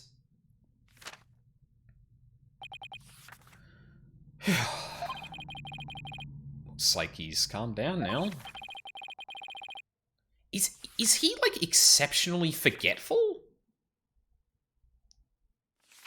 Because that would explain, like, almost like can't, or not necessarily that he's literally an amnesiac, but, like, that he just can't rely on his short or long-term memory, which is why he writes everything down, and also would explain why he was just kind of nonchalant about the whole repetition of the reception. So, like, he's become incredibly dependent on it, thus, when he loses it, he's like, fuck, I don't actually... Yeah, almost like I lost... I literally lost my mind. My memory is in that goddamn notebook. Soren, do you mind if I talk to you for a minute? I cannot allow you to do that. What if his wound were to open up again? He needs to rest.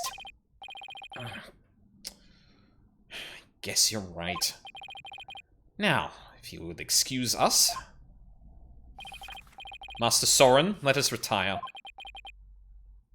Oh, alright. I can't settle on a voice for Soren, I keep shifting it.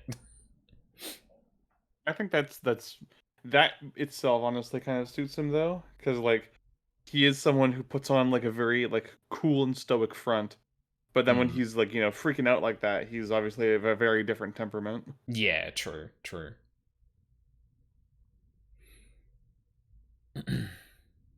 There they go. This is right.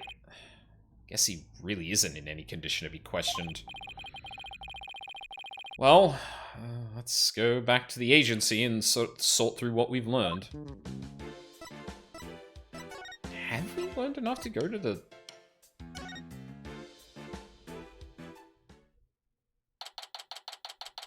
It's like we've learned a fair bit, but there's a whole lot. Well, I guess a lot of the stuff around like the orchestration and the difference between the two receptions probably comes out in court. We established like that they were different, but I'm like, it's like the first reception. I feel like we've still got not many details about, or not quite enough detail. We're back. Anybody here? Oh, hi, boss. Athena? I thought you were with Trucy. I guess you could say that I'm taking a short break. But enough about me. What about the investigation? Did you find out anything? Well, turns out that the third person Ellen says she saw at the crime scene might have been Soren Sprocket. What? Really? I always thought he seemed suspicious. Thing is, by the time Soren got to the Vista deck, the murder had already occurred, apparently. No way, I don't buy that, not for a second. It's a cover-up, I tell you. Yes, that is a literal part of the case we're working. This is true. That's certainly a possibility. And as a lawyer, it's certainly a possibility I have to pursue. But what? It's your job, right? So pursue the heck out of it. Just do it. yeah, but is that really what's best for Ellen? Soren could be found guilty if the truth comes out tomorrow. But if we don't pursue this possibility, Ellen could be found guilty instead. Oh man. Either way, it doesn't spell out happily ever after for the two of them. So what are you gonna do, Mr. Wright? I can't let an innocent person get convicted. So I guess all I really can do is pursue the truth. Even if it ends up devastating Ellen. What a tough call to make. Still, there's always a chance, right? Maybe something will come up during the trial that will save their marriage. I hope so. I really do. Well, Maya, let's go. Break the news to Ellen, you mean? Yep. Mr. Wright, please take me with you. I bet I could help you counsel Ellen through this piece of bad news. Athena. I appreciate the offer, but don't you have somewhere else to be? Do I... Please, Mr. Wright, I have mechanics that would specifically help in this case. Why won't you let me help? You just hear a knock at the door. Is that Athena, Daddy? Phoenix is like, listen, the person... There's a very good chance that the person that we're helping for this case ends up not marrying into a very rich family, in which case we were getting paid jack shit. You get out there and you run the table, you motherfucker. You better learn how to be fire resistant. Because we're not making money this way, that's for damn sure. Speak of the devil. Athena, what are you doing here? I love how much of a fucking terror they have made Trucy by, like, putting her in the background and just saying, like, oh yeah, you know, practicing her magic and all of that, and everyone else that's been attached to that process is like, please, oh god, please take me on a case, for God's sake. I can't do this anymore. No, Athena, you go with Trucy, now. This agency is a fucking nightmare!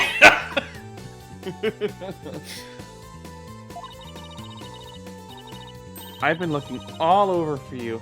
Come on now, let's get back to practicing. No, wait. My body can't take it anymore. Boss, you gotta help me. A lawyer always keeps their promises, Athena. Boss? You bail on me one more time, Athena, I'm gonna use a real blade on you. Trucy!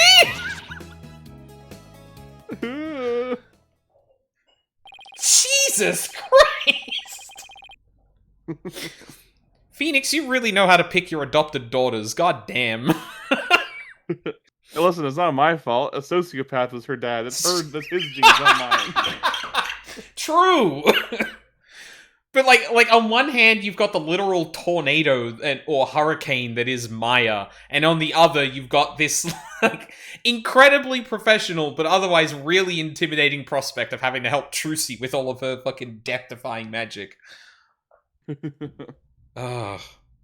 Honestly, I like this bit a lot more than just pulling out the magical panties bit every single time Trucy is on screen. That was getting tired. It's just like, yeah, come on, Athena, we need to make money. It's like, I don't want to be lit on fire again. Do it for the team. Yeah. Sorry, Athena. Somebody's got to do it. Better you than me, though. Hang in there, kiddo.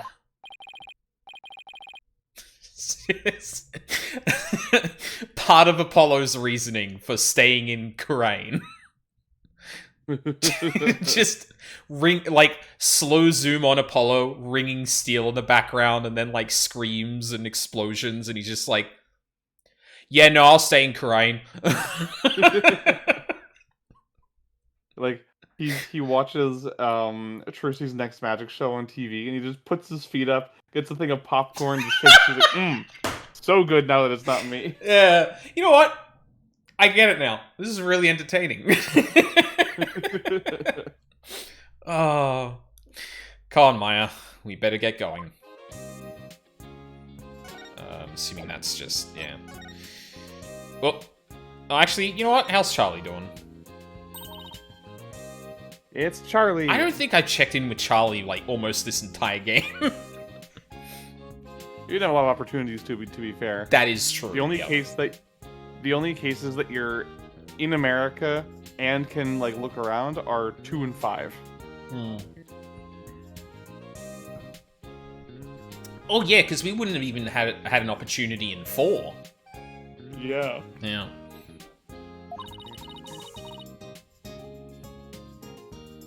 His branches are as handsome as ever.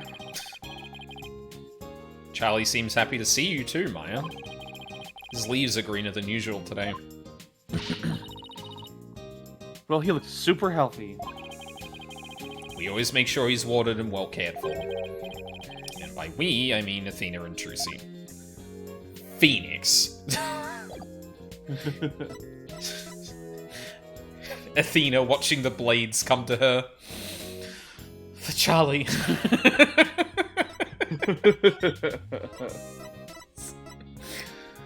Surely someone's done an edit of the Simpsons bit, with like, you know, don't forget you're here forever, do it for her, but it's do it for him, and it's just pictures of Charlie throughout the entire series.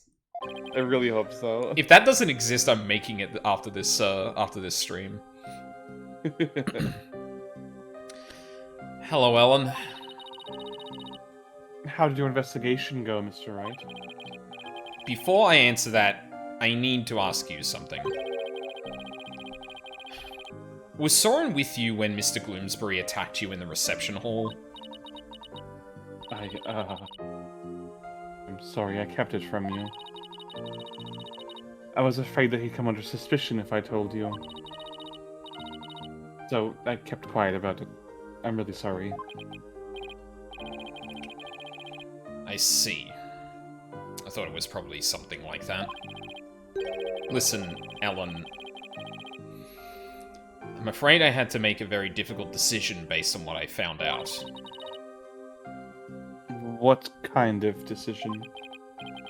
This is very hard for me to say, but the mysterious person you saw at the scene of the crime was most likely Soren. What? In other words, in court tomorrow, I'm afraid I'll have to propose the possibility that Soren is the true culprit. No. Soren's innocent. No. I'm really gonna beat you over the head with it this time. This time I'm really gonna do it. Yeah. But don't you see? If I don't try to pursue that line of thought, you'll be found guilty. No. Please, Ellen, calm down.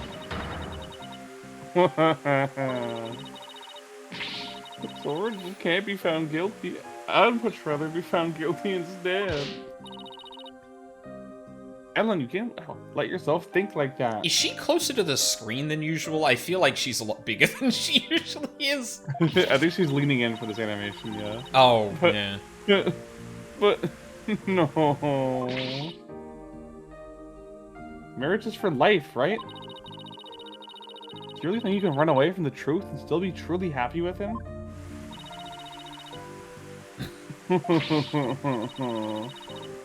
You're not married, so how could you possibly understand? Sometimes you just gotta do whatever it takes to make things work. Big, gigantic asterisk on that one. Nick, you talk to her. Hey, don't just dump this all on me. Mr. Wright, I'm innocent and Soren is too. So please, prove our innocence in court. I certainly do everything in my power. I just hope she doesn't lose control like this in court tomorrow.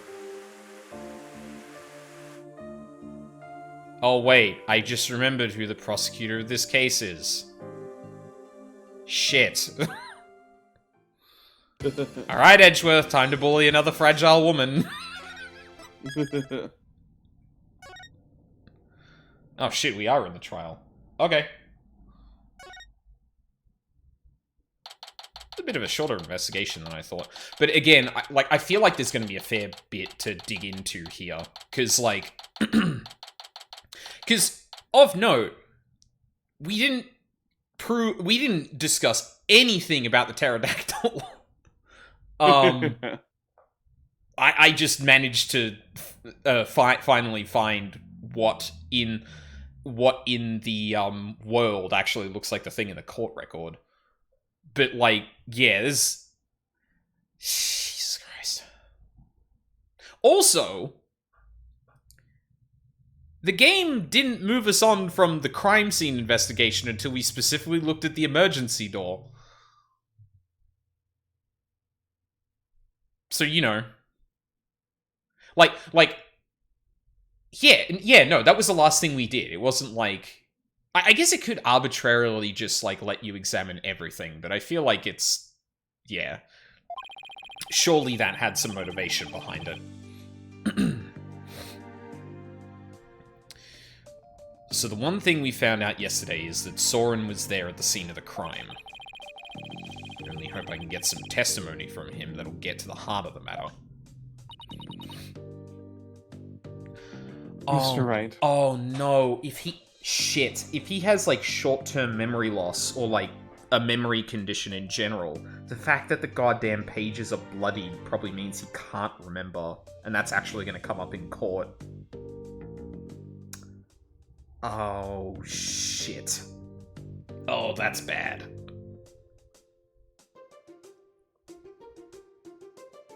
I am very, very curious if there was, like what degree of malice or thought, because I'm still going for, like, Pierce is the one that did this, which means that Soren may or may not have been framed, or it was just convenient.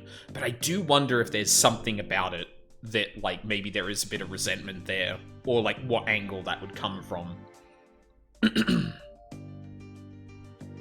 Either that, or it's actually incidental, and the thing is going to be that, like, Pierce is, like, doing everything he can to make sure that it's not Soren put up. But no, why would... If Pierce is motivated by protecting Soren, why would he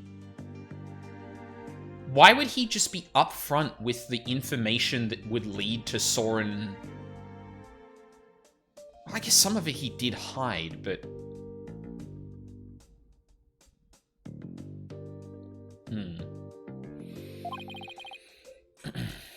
Good morning, Alan. Look, I'm afraid you might not like the result of today's trial. Nevertheless... Don't tell me you're still thinking of going that route. Soren's innocent. He can't be found guilty. Take me instead. Alan, please, try and get a hold of yourself. Guards, why did you not take her fry pan away from her? We tried, but then she hit us with it. Yeah.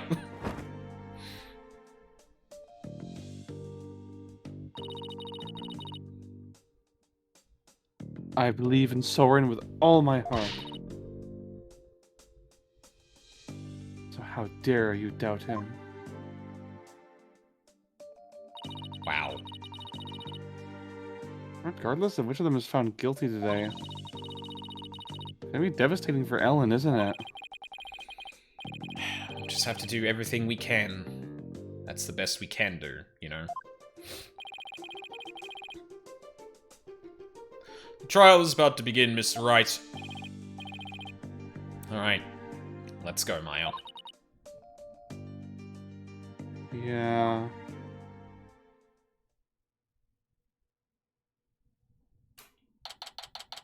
Alright, Edgeworth. How are you looking this fine morning?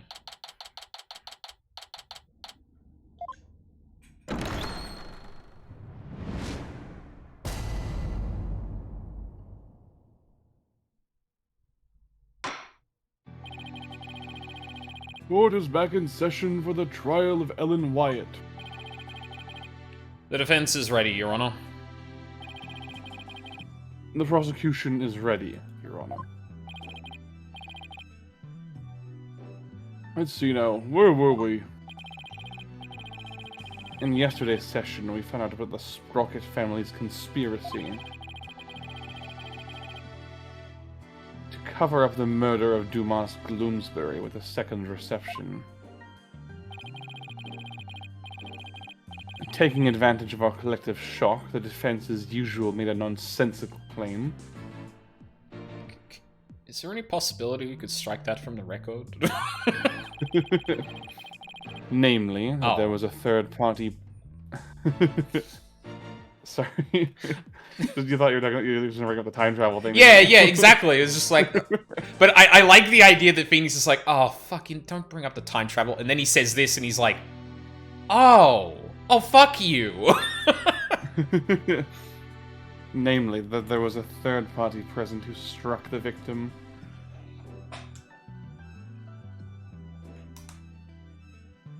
How on earth are you gonna spin this, Edgeworth? Objection!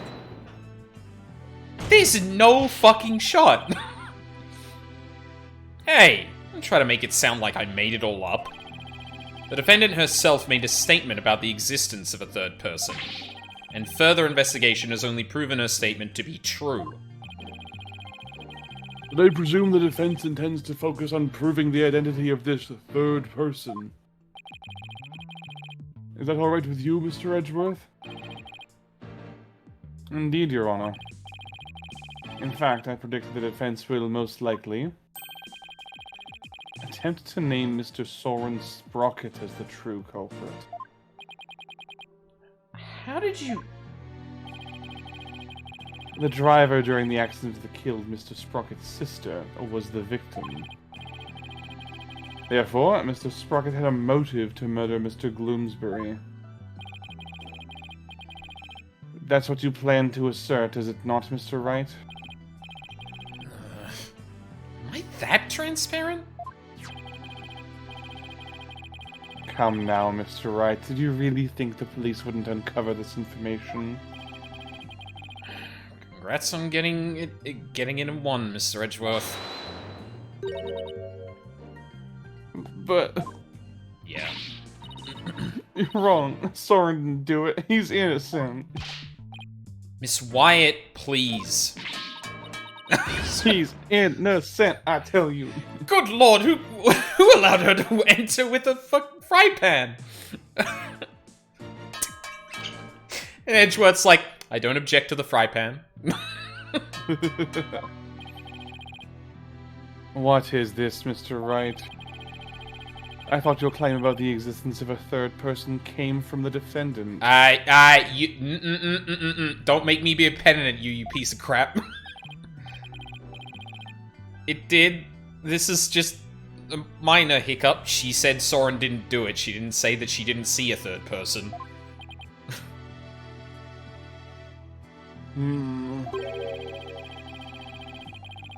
Did you not discuss your strategy today with the defendant, Mr. Wright? Starting off on the wrong foot again is seriously cutting into my lifespan. I'm glad Edgeworth is barely in court these days. Motherfucker, make me stress. Like I haven't gone as grey as him. It would appear the defense is in disarray.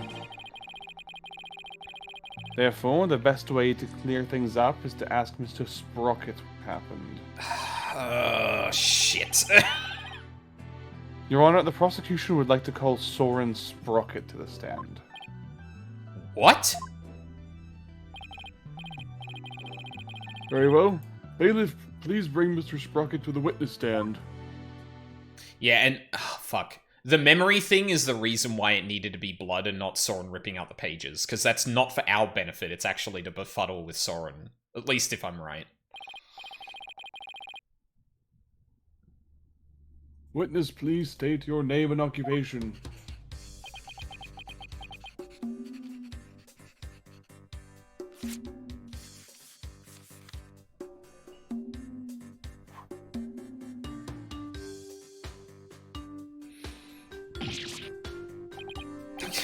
Oh. There's something written on this paper airplane. Does everyone in this universe have the hand-eye coordination of a toddler? Like...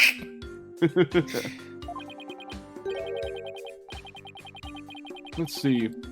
Soren Sprocket, Managing Director of Sprocket Aviation.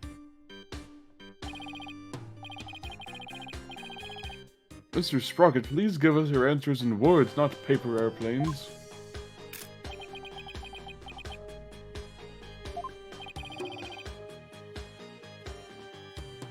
Now then, Mr. Sprocket. Please tell that doubting lawyer there what really happened at the time of the crime.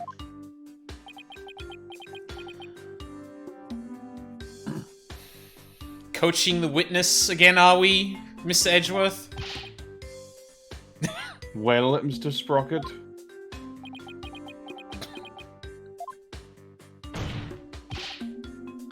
Mr. Sprocket. All right.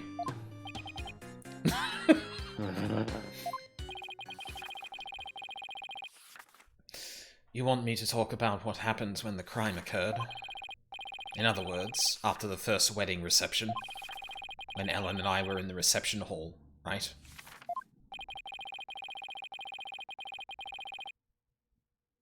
What? Hold on.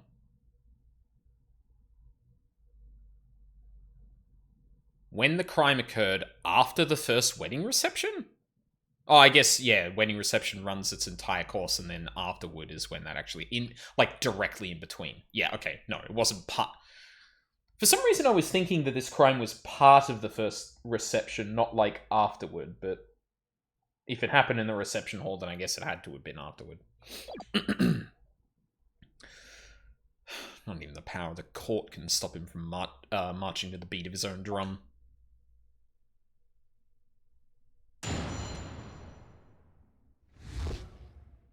What Soren remembers. That's a particular wording, isn't it? I was stabbed by Dumas in the reception hall, and I collapsed to the floor. The next thing I saw was Ellen Dumas on the Vista deck. I knew Ellen was in danger, so I headed for the Vista deck. But when I got there, Dumas was already... I don't want to believe it, but it must have been Ellen. Nothing else makes sense. Wait just a minute here. You actually think Miss Wyatt killed the victim? That's right. Dumas was killed by Ellen. This is unbelievable. How can you suspect your bride, the woman you love? Objection!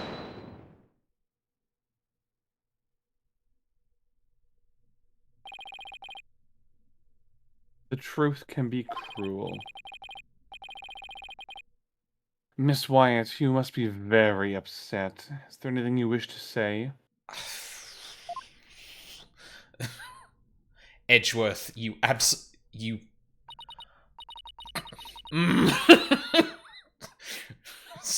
clawing at the bars of my cage. I just want to talk to him. No, I can't believe this. Soren? I thought that at least you would believe in me. No, Pierce had the notebook in between those two things. It's possible. It's possible that he fabricated something into the book. Because if I'm right about the memory loss thing, the blood on the pages should not allow Soren to actually remember what was happening. So the fact that he can recount it in this way says that he can. But did we have a... We didn't have a piece of evidence. It was the actual notebook that was in the court record that we handed off to Pierce. Okay, that would make sense.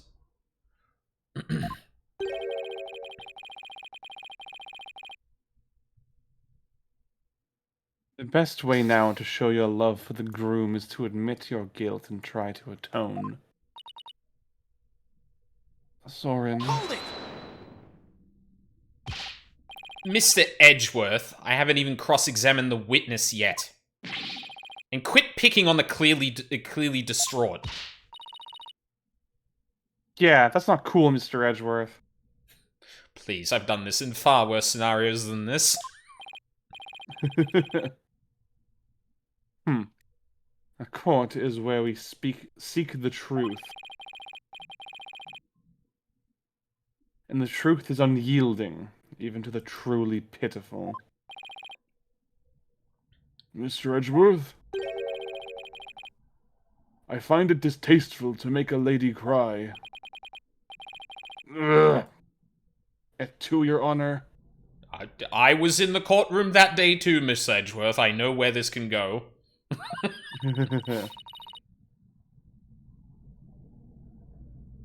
So, what are you gonna do, Nick? If the third person Ellen saw on the Vista deck was Soren, then we have to prove Soren was there at the time of the murder. I don't see any obvious inconsistencies in his testimony, but we have to push forward. I will say, like, I have, long not liked Edgeworth, or at least, like, the way that Edgeworth was handled in that particular case. For reasons I have gone into a fair bit, on stream. I will say, being on the other side of that now, seeing how Edgeworth operates, I do get a little bit more, like, narrative, like, not, what's the term I'm looking for?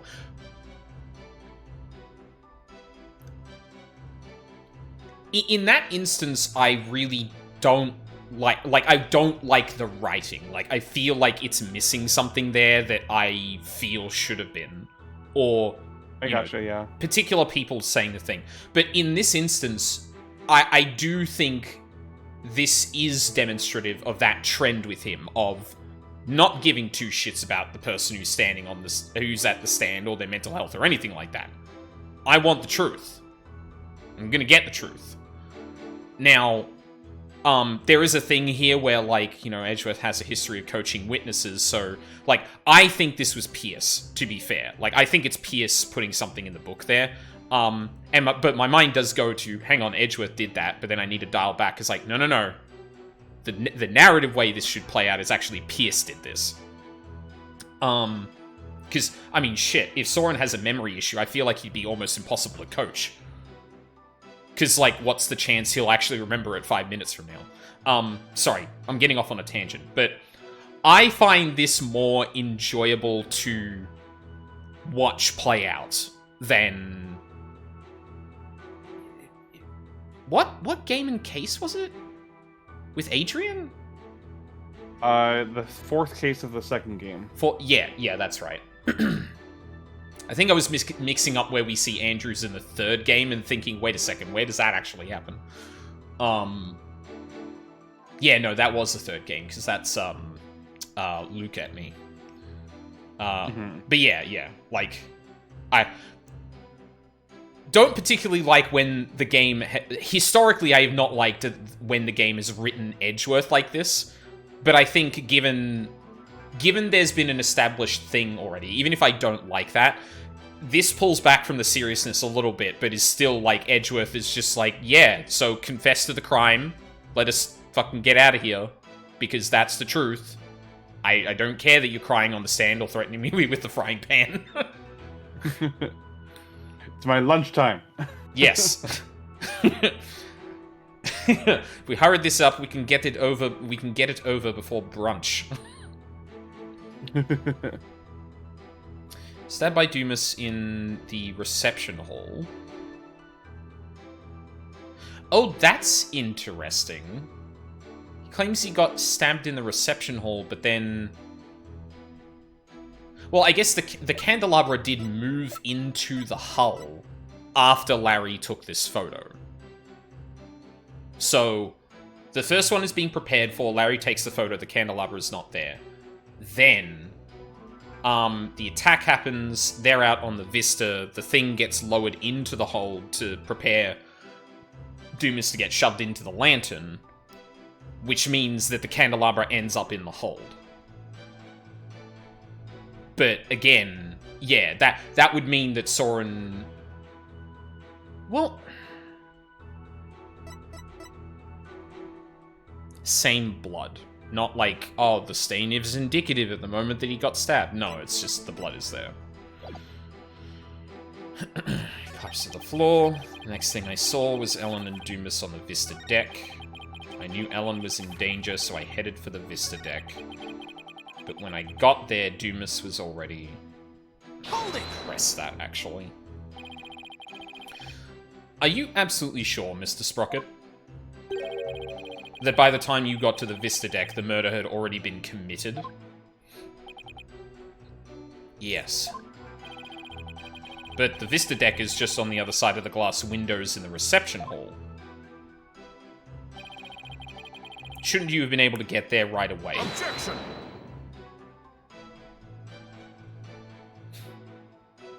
It's also how smug he looks before he delivers like every line he's had this entire fucking case.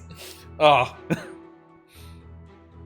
Mr. Wright, have you investigated nothing?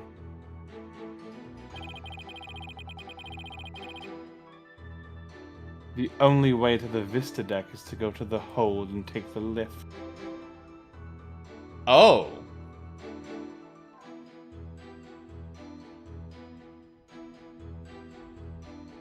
I knew the fact that there was an elevator and a lift was going to complicate this somehow. I just didn't know how. I get well, yeah. So we know the game very pointedly pointed out, because of the series of the order in which I examined everything, that there is actually an exit from the hall, but you would fall off. So like, that doesn't immediately answer this question. There is a way to get there, but that is actually far more difficult than just, like, a door being in the glass window.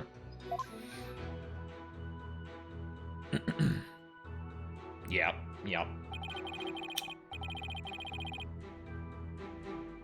matter how much one hurries, it will take at least 10 minutes. And that can actually explain why the blood is on the lift without Soren being at the scene of the crime when it occurred. He would have needed to go onto the lift anyway to get here, thus the blood can be explained through that. Well, that's unhelpful. But Soren had to have gotten there before the murder, or my claim won't stand.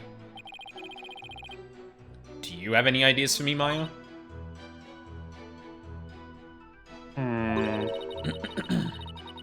Definitely easier to prove that someone did go to the hold than not. I mean, you can't leave anything if you don't go someplace, right? Can't leave anything. Wait a minute. I think Maya is onto something here. The lack of a certain something actually proves that Soren didn't go to the hold.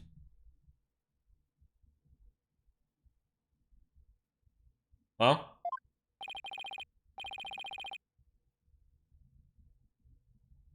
What's the matter? Are you stumped already? Thanks, Edgeworth. Edgeworth looking to the fucking camera on that one.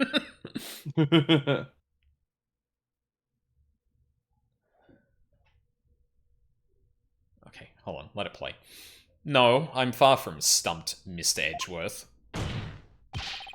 I know for a fact that Mr. Sprocket didn't go to the hold. You and your paper-thin bluffs. Mr. Sprocket's bloodstain in the lift proves he went through the hold. So what possible proof could you have that he did not, in fact, go through there? That's not the question, Edgeworth. The question is, when did the blood get on there? You want proof? You got it. You can do this, Phoenix. There's gotta be proof that Soren didn't go through the hold. I mean, we didn't, like, exactly carry out a blood... or, like, a sweep of the entire path leading from the hall to the hold to check for blood. Hell, the fact that this blood is, like this suggests someone cleaned it up, which, like... Well, in fact, that would stand to reason, because, like, the entirety of the ship was cleaning things up. Like, The whole point was to cover up a murder. So the fact that it's gone... I don't know what the game is driving at here. What is missing from the hold that means Soren was not there? Well, Mr. Wright. This proves that Mr. Sprocket didn't go through the hold.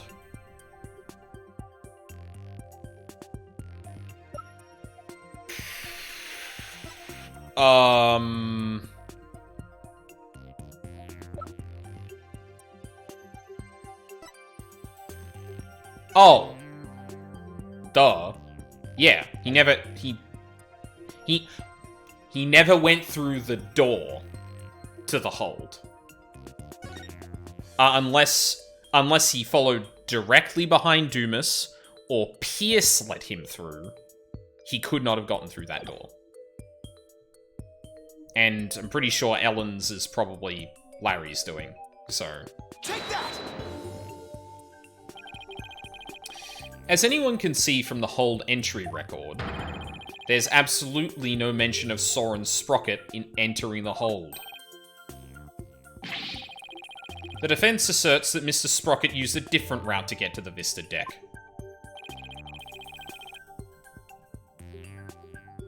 You can assert all you want, Mr. Wright. But can you actually prove another route exists? Can I prove the existence of another route to the Vista deck, you ask? I can.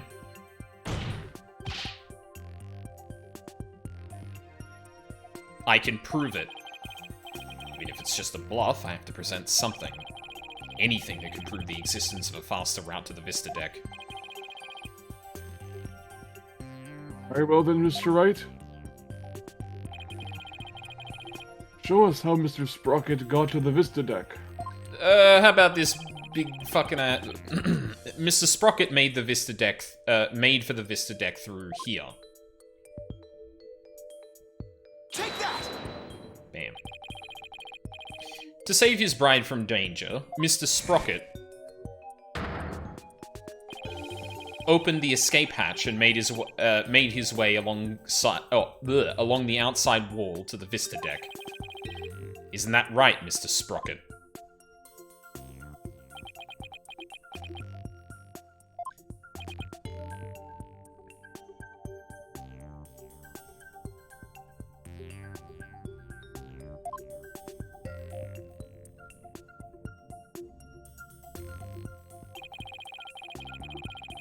That would certainly be a much faster route to the Vista deck. Objection!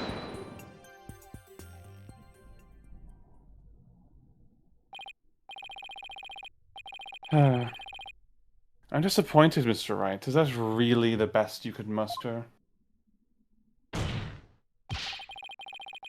That escape hatch is not meant to be used to get from the reception hall to the Vista deck. One slip, and that's all it would take for Mr. Sprocket to plunge to his death. I have to agree. The defense's claim is really stretching it. Hold it! I understand how it sounds, Your Honor. But at this point, it's too early to definitively say that he didn't go that way. So that's what you're doing with... That's what you're going with, then, I take it? Of course, Your Honor. This is real life, Mr. Wright, not some cinematic drivel or comic book. Dun-dun-dun. This is not based on gay manga, like you so enjoy. Do you have some sort of logical explanation to share that would convince us of your claim? Oh no, has this got something to do with the fucking pterodactyl? Oh no. But how the fuck would that work? Also, there's something about Edgeworth's design that I'm not sure if anything is actually going to come of it. Just the same way that like Phoenix now has like a chain hanging off his going into his breast pocket, if I remember correctly. Yeah. But Edgeworth's glasses are perched on the little, his front pocket of his suit. Yeah. Yeah. It's like not even, definitely not a texture either. That is, 3D modeled. Yeah, they actually, shake when he slams the desk. I wonder if anything else is gonna... Mm-hmm. I always found it to be a bit goofy, though, because, he has the glasses on outside of court, but then takes them off in court. Wouldn't you want them in court when you're actually reading documents and briefs and whatever? That's a good point. It throws off my aesthetics just a little too much. I could read well enough. At least during the animation where he's reading documents, you'd think that he would have it on. Well, yeah, Maybe he doesn't, I'm just stupid. Do an animation where he flicks his glasses open and reads something, right? Yeah. Especially for someone like Edgeworth, too. You'd think, well, hell, it could be that they actually did have an animation for that and modeled it like this and then went, oh, shit, this is making his animations take a bit too long, so they cut down on it. It's an interesting little artifact of the way he's designed. I mean, I guess... Yeah, when he slams the table, then moving's probably enough, but, yeah, I'm curious if there was more behind that, even if it was only planned. Oh, sorry, did you read that? Yes. Yeah, I think you did. I do. Are you sure, Nick? Kind of. Actually, I have nothing. So I'll just have to wing it somehow.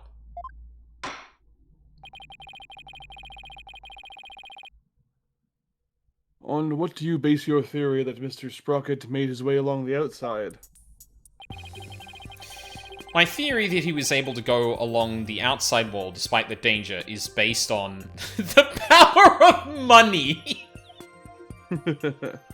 Fucking Seto Kaiba out here. I mean, the power of love. Power of authority. You can actually just tell physics to stop working. To save the bride he loves, the groom risked his life and rushed to her side. Mr. Sprocket was able to make it to the Vista deck despite the danger. Because of the power of love. The power of love?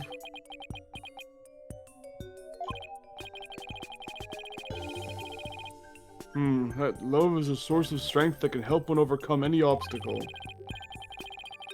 I think I can relate, thanks to my own long, happy marriage. Wow. He actually seems to be buying. Objection! And there it is. The power of love, you say? That kind of illogical argument is hardly viable in a court of law.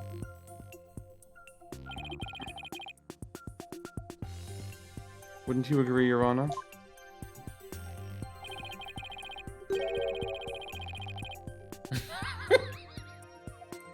Afraid not, Mr. Edgeworth. You should never underestimate the power of love.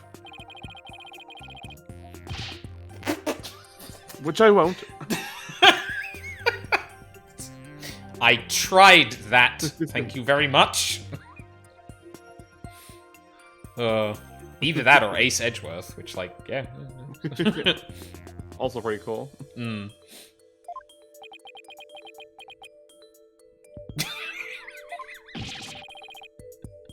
Exactly what is so wrong with wishing to remain unwed? Glares at Phoenix. Way to set him off, Your Honor. Never mind all this unscientific nonsense. I think one thing I also really appreciate about the way that Edgeworth is usually treated in these games is he is very ruthless. He is very proper. He's usually thought through mostly everything except Phoenix fucking winging it. But he gets dressed down so much for other things on a pretty consistent basis. The whole thing about flowers, and then this. I'm sure if I, went back through, the first game and stuff, there'd be more example. Well, actually, it probably happens after the first game, because I think, there's still that air of, seriousness around like Edgeworth, like forging evidence and stuff like that. But it feels like after that, there's like a more concerted effort to actually be like, okay, yeah, Edgeworth is kind of hot shit in court, but then he's also kind of a dork. And yeah.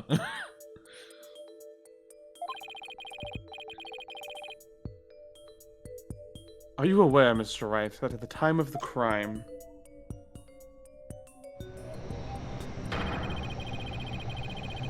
there was a huge propeller turning at full speed between the hatch and the Vista deck?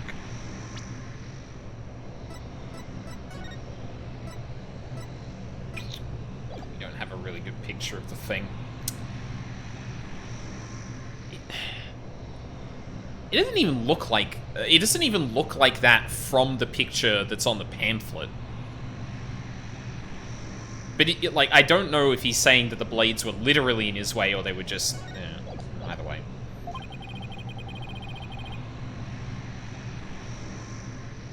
Even if a person were to go outside through the hatch,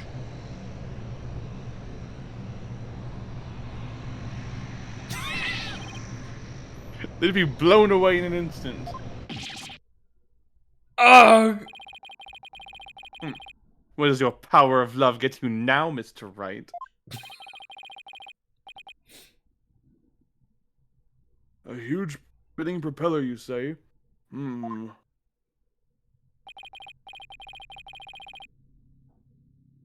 In that case, I have to admit it does seem impossible. Ugh. I should have known. Nick, you can't make that kind of face in front of her client. The worst of times are when lawyers have to force their biggest smiles. Oof. Right? Right. Yeah, like I just saw Mia looking out at me through Maya's eyes. Let's go, Okay. Mia dropped for the first time in the trilogy.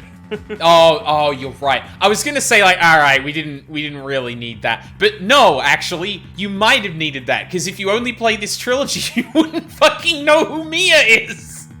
Yeah. Ugh. Okay. Fucking- Mia's my favorite character in this franchise, and it makes me so sad they just don't talk about her in this trilogy. She's so important to everyone, but they never mention her. Yeah, and that's what makes, like, that DLC case in the 5th game, like, well, just actually, the 5th game in general, just kind of like, hey, look, here's Edgeworth, but don't worry about the most important character for Phoenix to becoming a lawyer.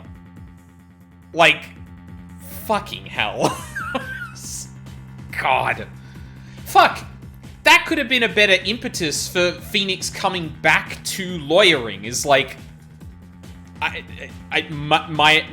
Mia's been in my head. Like, not in a literal sense, mind you, but just like, he's sitting back, he's watched what's transpired, and then he's like...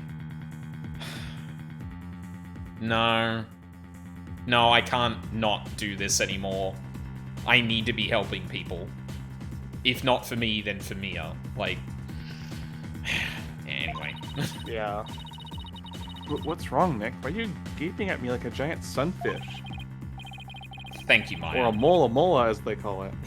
Yeah. You just helped Or a me... mambo, as they call it. You just helped me remember something really important. There it is. There's that fearless smile I was looking for.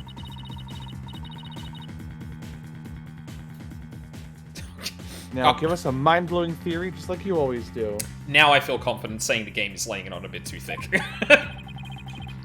like, literally, like, oh yes, Mia, my mentor, and Maya's sister, yeah. Now, make sure you always wear that smile, Phoenix, when you go and tell them something completely insane that you always do when you get to this part. Like, yes, we get it. This is Phoenix's MO.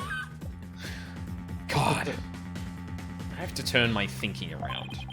Instead of wondering how Soren could have moved past that huge propeller, I have to think about what would have made it possible for him to do so.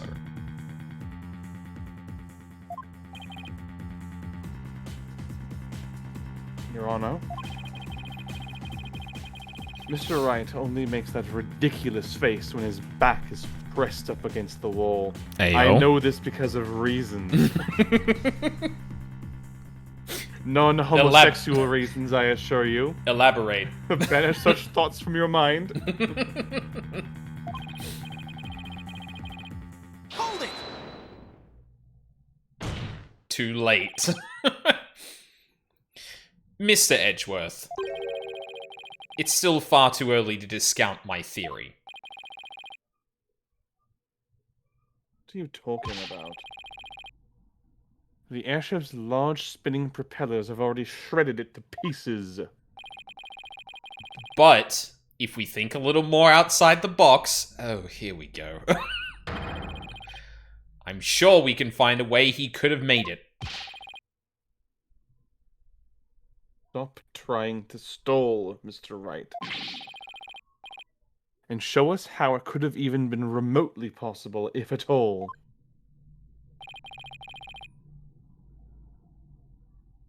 I must agree with Mr. Edgeworth. Very well, Your Honor. There must have been a way.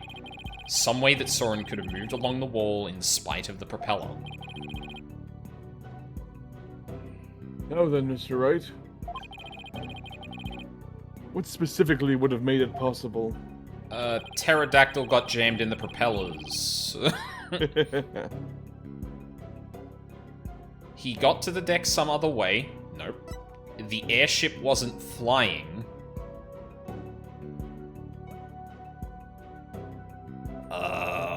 I mean... The thing is always in the air. I guess it's unclear. There is like a mooring dock. Oh, true. Yeah, yeah. But, oh, sorry. What? I guess I'm unclear here if it's making a distinction about like it being moored, where it's floating but not flying, or if it's just talking about the fact that it. Yeah. Yeah, I think that's what it means, because it's in the position that you've been visiting it in, and not like way high up in the sky like it was during the actual ceremony. Oh yeah, I suppose we did cut through the clouds during the cutscene, didn't we? Do we even know what altitude it was at when this happened? That's probably immaterial to this ultimately, but the propeller's being broken, especially when there was windstorms happening and pterodactyls flying about. I could buy that. Oh. Really? Okay. Well, yeah, I should have thought about that a bit more, because I don't know if the propellers are required to work for it to stay floating the way it does.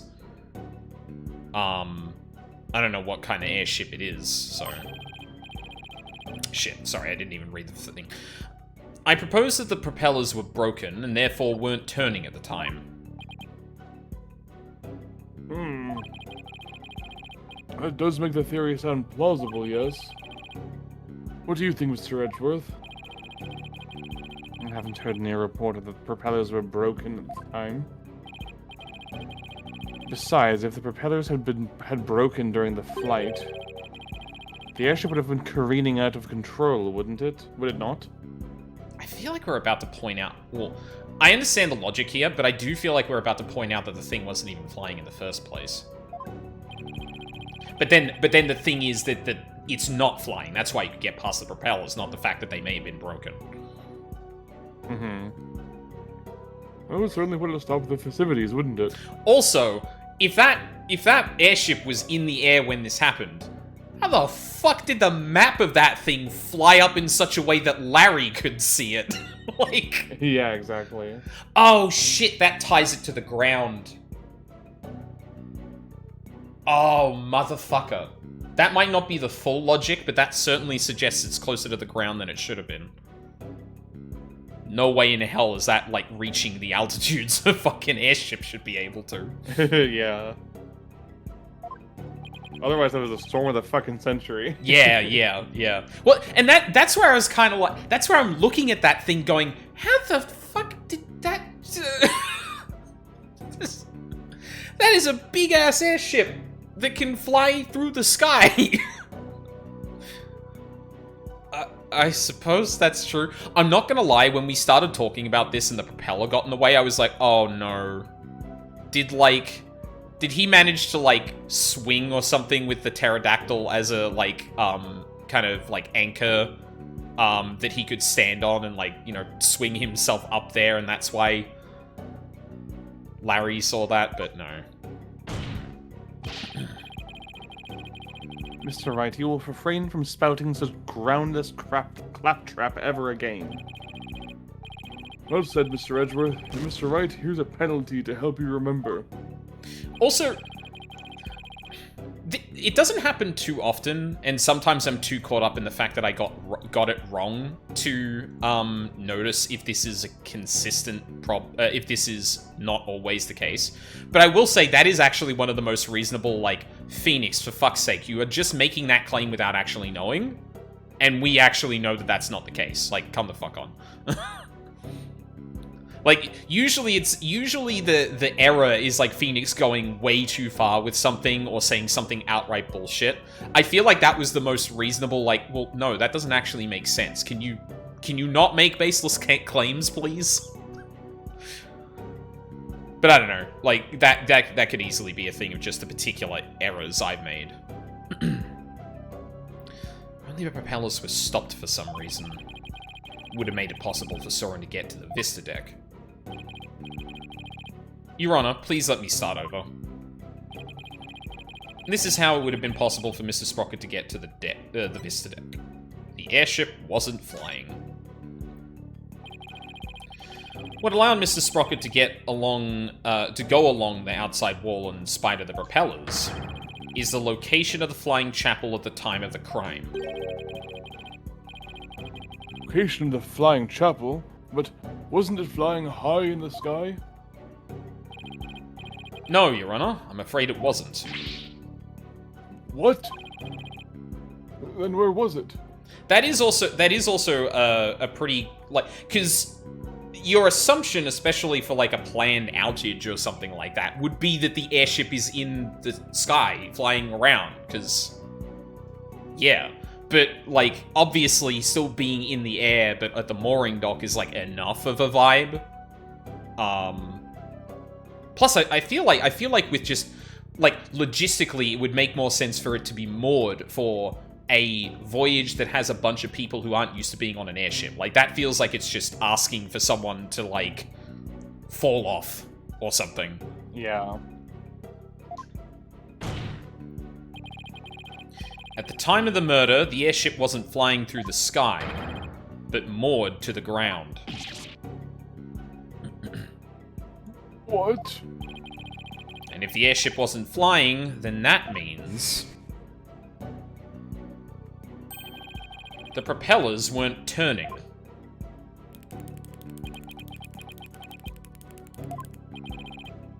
In which case,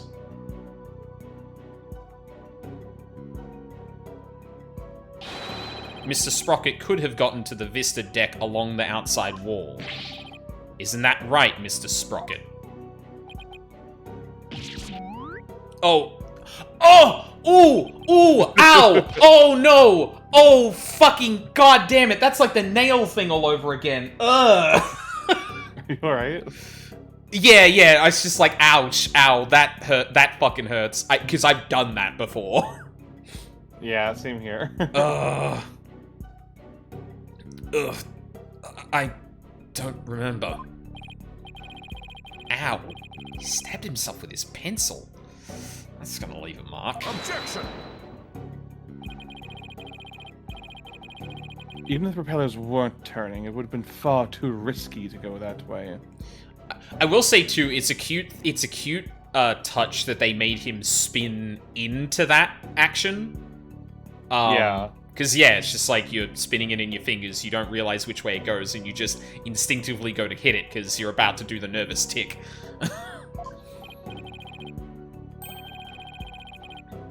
But Mr. Edgeworth, you're forgetting about the power of love. Yes, the amazing power of love. There's also something to this where, like, I feel like Phoenix doesn't really get a lot of the judge being on his side for something that isn't, like, 100% logical. Because, like, there is definitely an argument to be made that, like, under duress, people will do illogical or dangerous things to, you know, save someone, save themselves.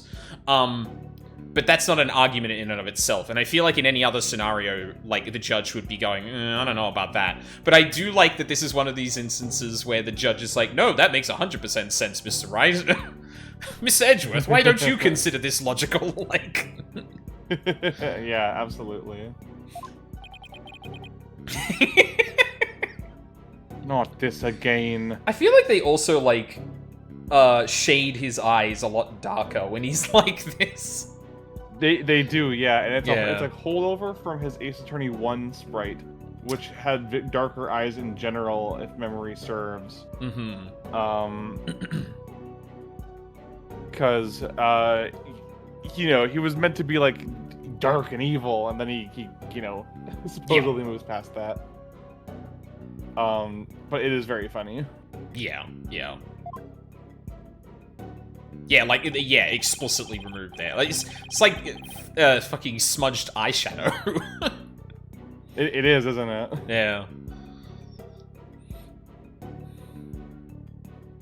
Well, for the sake of argument, let's assume this so-called power of love made it possible for Mr. Sprocket to move along the outside wall of the airship. Can you prove that the airship was tied to the ground as you claim, Mr. Wright? Slow Panda Phoenix, who is just the most confident he has ever been, and Edgeworth is like, oh no. Damn. Well, I don't have any evidence that proves where the airship was at the time. You can prove it, can't you? Maya, can you think of anything we can use to prove it? Can't say that I can. Oh, wait. Didn't somebody see something outside of a window at the time of the crime? I remember someone saying as much. I'm really curious how they are actually going to allow me to match the image to the thing that it actually is. Because I don't think there's anything in the court record that actually shows me the mooring dock.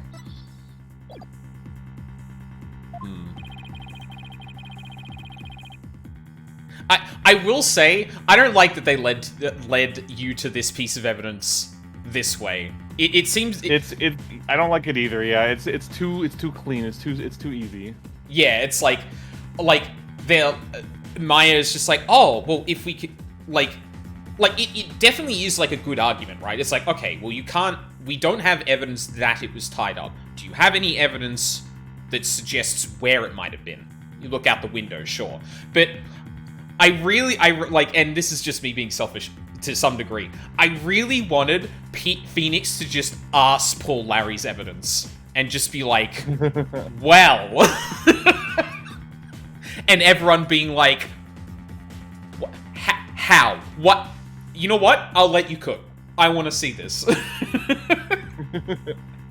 Just have Edgeworth be like, oh, this will be good. Yeah.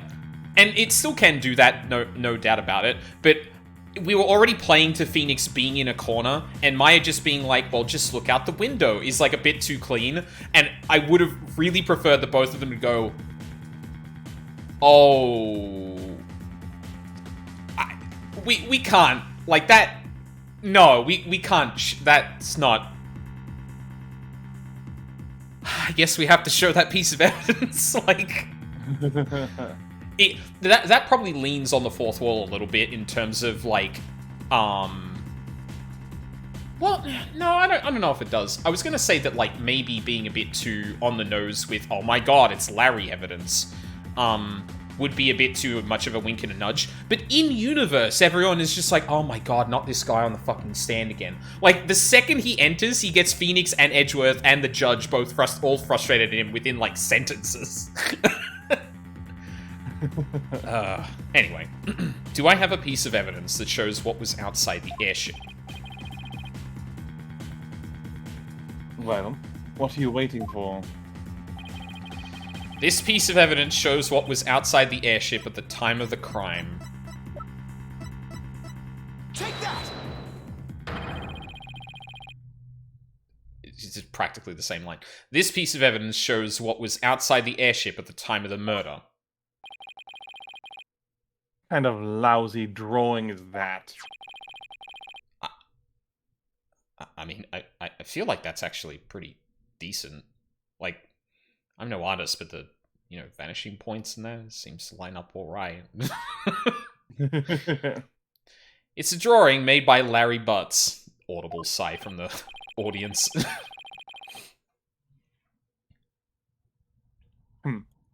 And what can you prove with that poor attempt at artistry? Larry made this drawing before he switched the lanterns, so it must have been right around when the murder was being committed. Now, if I could direct the court's attention here...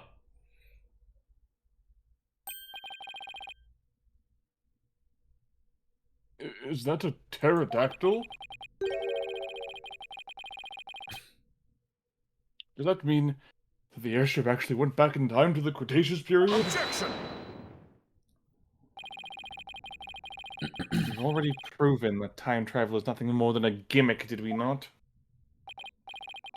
We did, and I have no intention of bringing up that argument again. But this drawing shows us an important piece of information. It shows us that the airship was actually moored on the ground. And what makes you so sure? That's easy. All you have to do is consider who made this drawing. What?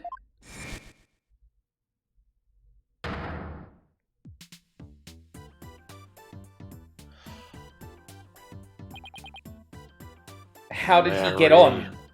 He got on because it was more... Oh, I'm fucking stupid. It's actually even more straightforward than that. Fuck the pterodactyl for a second. He got on board the ship. What, like, when people... What? Okay, at the very least, it was on the ground at some point before the murder happened. But... And yeah, I'm very glad it's just Edgeworth going like...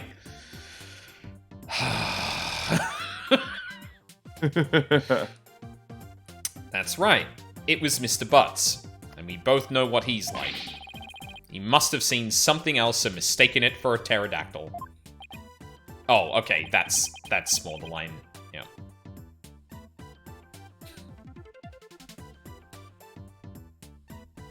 Can't argue with you there. Larry! Hey! Wait just one doggone second here. What kind of moron do you guys take me for?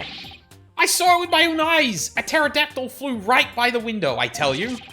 I have the sharp eyes of an artist. Don't you believe me?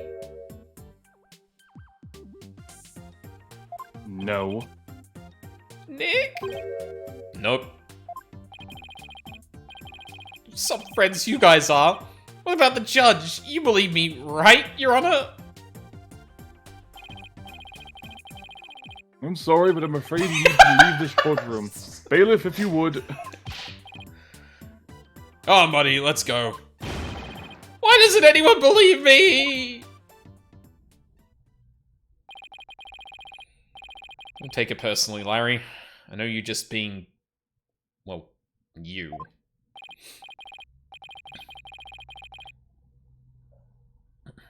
Ahem. Now then. So you're saying that what Mr. Butts really saw bears some relation to what was outside the airship at the time of the murder? Yeah, and then we'll be presented the mooring dock and point to it, basically. Yes, Your Honor. At least I think it does. What this pterodactyl really is will prove the airship was anchored at the mooring dock. It had better, anyway. If it doesn't, my whole argument is a bust. Do we want to see this just play out and then wrap up there? Or Sure, yeah. okay. If you're that confident about it, then go ahead and tell us what it really was. Yes, Your Honor. Yeah, there it is. Think, Phoenix. What could that pterodactyl have actually been? There it is. Please take a good look at this sign.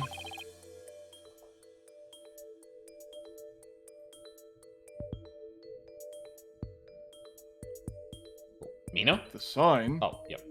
Sorry.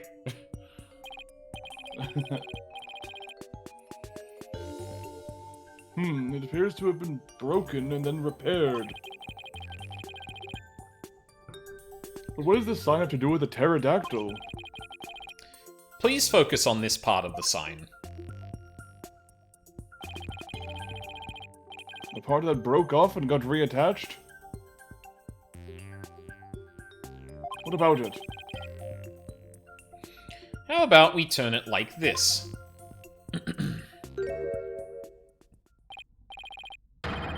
Oh, that shape. It's the pterodactyl in the drawing. What Mr. Butts actually saw was this chunk as it was being blown through the air by wind. What?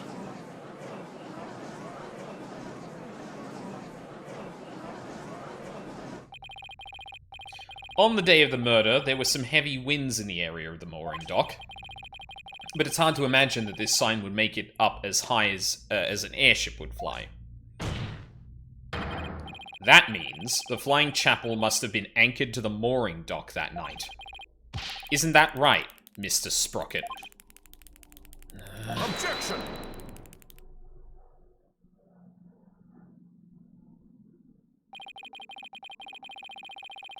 That's more than enough of this power of love nonsense, you pop culture junkie. Steel Samurai says what? Fucking...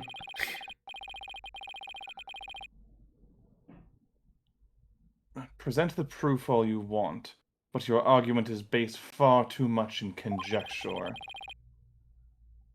Why don't we return to reality now? What do you mean, too much conjecture? Even if the airship wasn't flying, that alone doesn't prove the witness went along the wall. True, even now it's no more than a possibility. Then how do you propose Mr. Sprocket got to the Vista deck, Mr. Edgeworth? I noticed something as I went over the evidence. Please take a look at this hold entry record. What about it? Yeah. I don't see Mr. Sprocket listed on here anywhere. Don't you remember? In yesterday's session, we had a very similar kind of argument. Yep. Did we?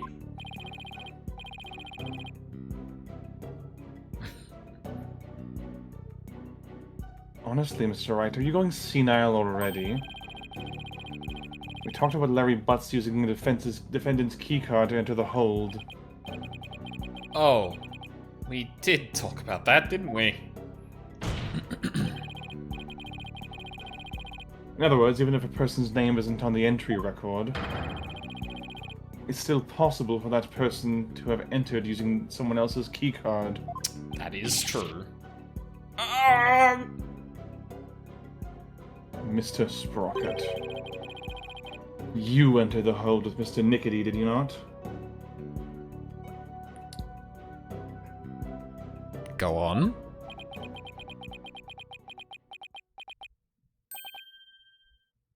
I did. What? Why didn't you tell us that in the first place? Pierce is indispensable. I didn't want to mention him unnecessarily and risk having him wrongly accused. I couldn't do without him. Mr. Sprocket, I ask that you testify in greater detail about your movements that night. think that's where we'll end it. Oh, maybe we do go through... Do you mind if I go through until the actual cross-examination, or...? Yeah, sure, go for it. Okay. The truth is, I went to the Vista deck with Pierce. That's why my name doesn't appear on the hold entry record. I was badly injured from being stabbed, but I was frantic. By the time we reached the scene, it was all over.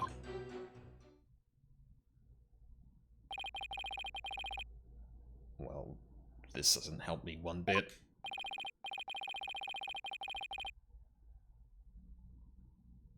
Mr. Sprocket, you've concealed information from us time and time again.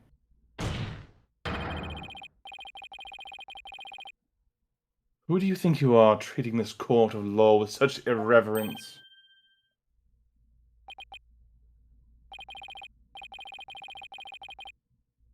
That being said, I do appreciate the testimony you gave just now.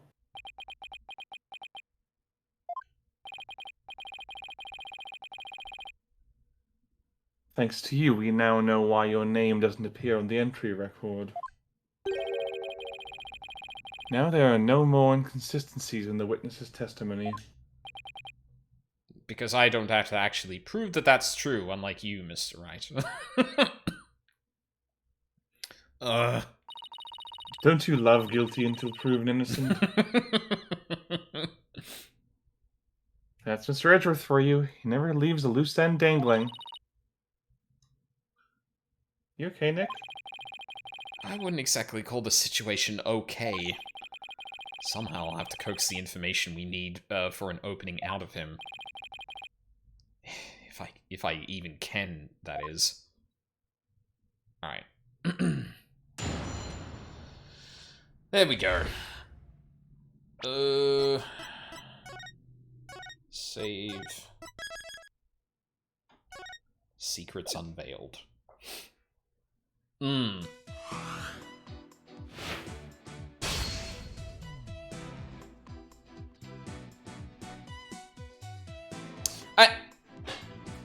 Maybe it's just because I got to it. Ooh, whoa.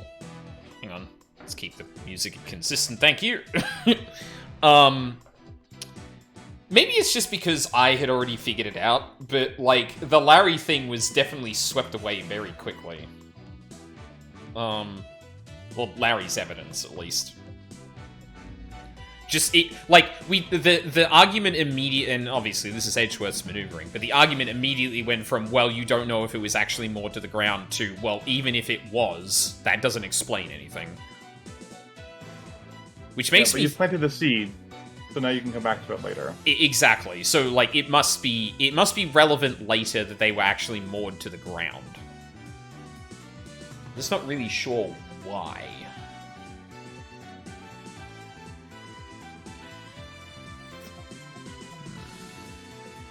High wind effects, maybe something to do with the hold in the engine room, maybe? And what was going on in there at the time? But yeah, there's still some like big assumptions I'm making about like the certain aspects of this case, like Soren having like a memory disorder of to some degree, which is why he's writing down everything, and then that potentially also being leveraged by Pierce, because again, given the fact that the blood was on those pages, I find it hard to believe that Soren would be able to recount this whole thing in as much detail as he has been. Therefore, I think, yeah, something like either I'm wrong about the memory thing, memory is a factor in a different way, or Pierce has done something underhanded here. Which, again, like, I'm really, really curious. Like, if my read on Pierce is accurate, why he would potentially frame Soren. Or not even frame, but, like, go out of his way to actually, like, protect him. Like, it doesn't quite read with, even, like, the emotional through line. Because it'd be one thing if he's like, oh, yes, I'm the head butler, I look after Master Soren specifically, and, like, that was all we knew. Because then it's like, don't know about that. But, and again, this is also an assumption I'm making, but it makes sense emotionally and from the tragic angle. If Pierce was motivated by Selena to become the head butler in order to protect Soren, why would he be why would he set these things up to suggest Soren? Is that... Scratching my chin thoughtfully. Is that incidental? Was it that some of this was beyond him, despite the actions he's taken?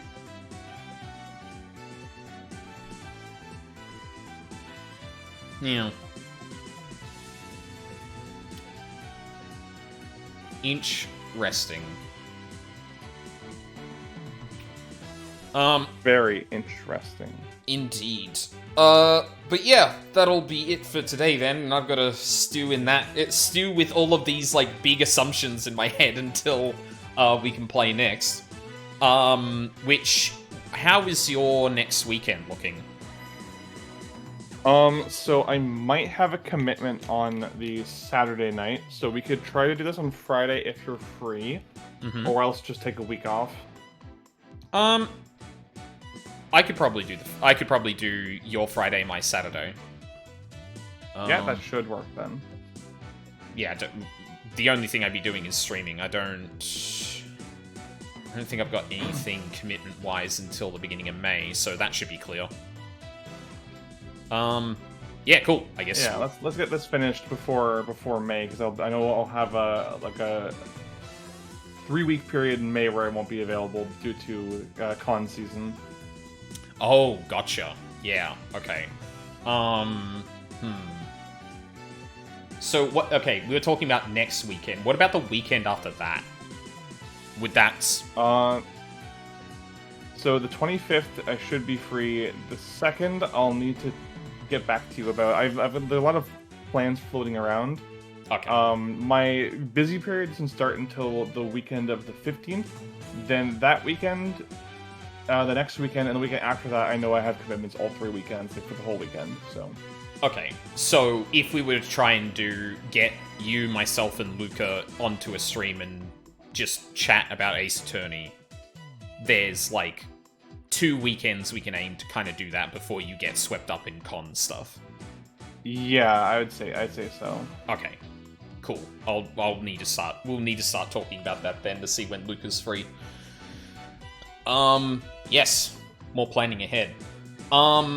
Cool. So, yeah, potentially Saturday for next week for Ace Attorney. So that means during the week we'll be continuing the Talos Principle. I got one stream in this week, basically. HL2 VR AI was meant to happen yesterday, but then got cancelled due to sickness, and I just went, fuck it, I'll clean the house or something.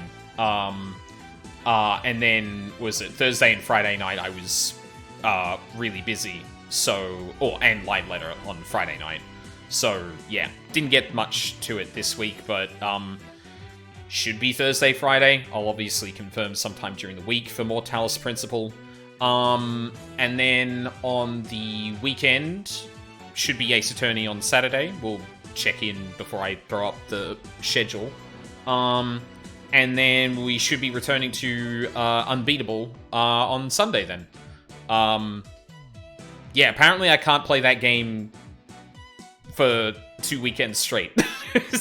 Just the way things seem to shake out. But yeah, it's all good. This whole stream thing yields to my life. It is not a dictator of it. Yeah, that's where we'll end it for today. Don't think I saw many people going live or at least not recently. God, there's a lot of people playing Tomodachi Life. I'm really hoping we get that, like, swell of meme nonsense like we did for the first game. Like, I'm seeing a fair bit of it now. But yeah, like... God, that shit was funny. Although, I think people seem to be finding a way to get around Nintendo's attempt to block direct uploads, so I think hopefully the floodgates will open soon. Exactly. Yeah, like, one thing I did notice was, like, I don't know, like, how much of an accurate sentiment it is, but I did notice a couple of people saying, there's a little bit less than in the last game. But with the more modern sort of Nintendo catalog, like, generally this stuff kind of gets updates for free after the fact, so... Yeah, but yeah, like, I've already seen some pretty funny stuff that, yes, hopefully... I do understand why Nintendo would be hesitant, because, like, they did let you have free reign on the things you put into the game, like the phrases and all of that. But man, it's such a easy marketing tool to just let everyone do that and create the most insane shit, and everyone's like, well, crap, I need to get this now so I can make my own funny joke. Yeah, I think it's probably Nintendo being too protective of their brand identity. Yeah. Because they know people are going to be doing, like, extremely depraved and not safe for work shit. Mm-hmm. So they want just to put one level of separation between themselves and that. Yeah, it's like, okay, we make it more difficult for you to record. Like, that's not going to make it impossible. People have already done it. But there's enough there that's like... People will find a way, but Yep. we are not letting you upload this through an official API with a hashtag Nintendo with Switch hashtag on it. Nintendo... Yeah, that's exactly it. Oh, fuck. No. Fingers crossed. Hopefully it's just as easy as ejecting your SSD. SD card, not SSD, Jesus. But yeah, I think we'll just end the stream here then. So, thank you very much for watching live or on the VODs. I really appreciate it. I hope you all have a lovely day, and I hope to see you all next time. Bye, everyone.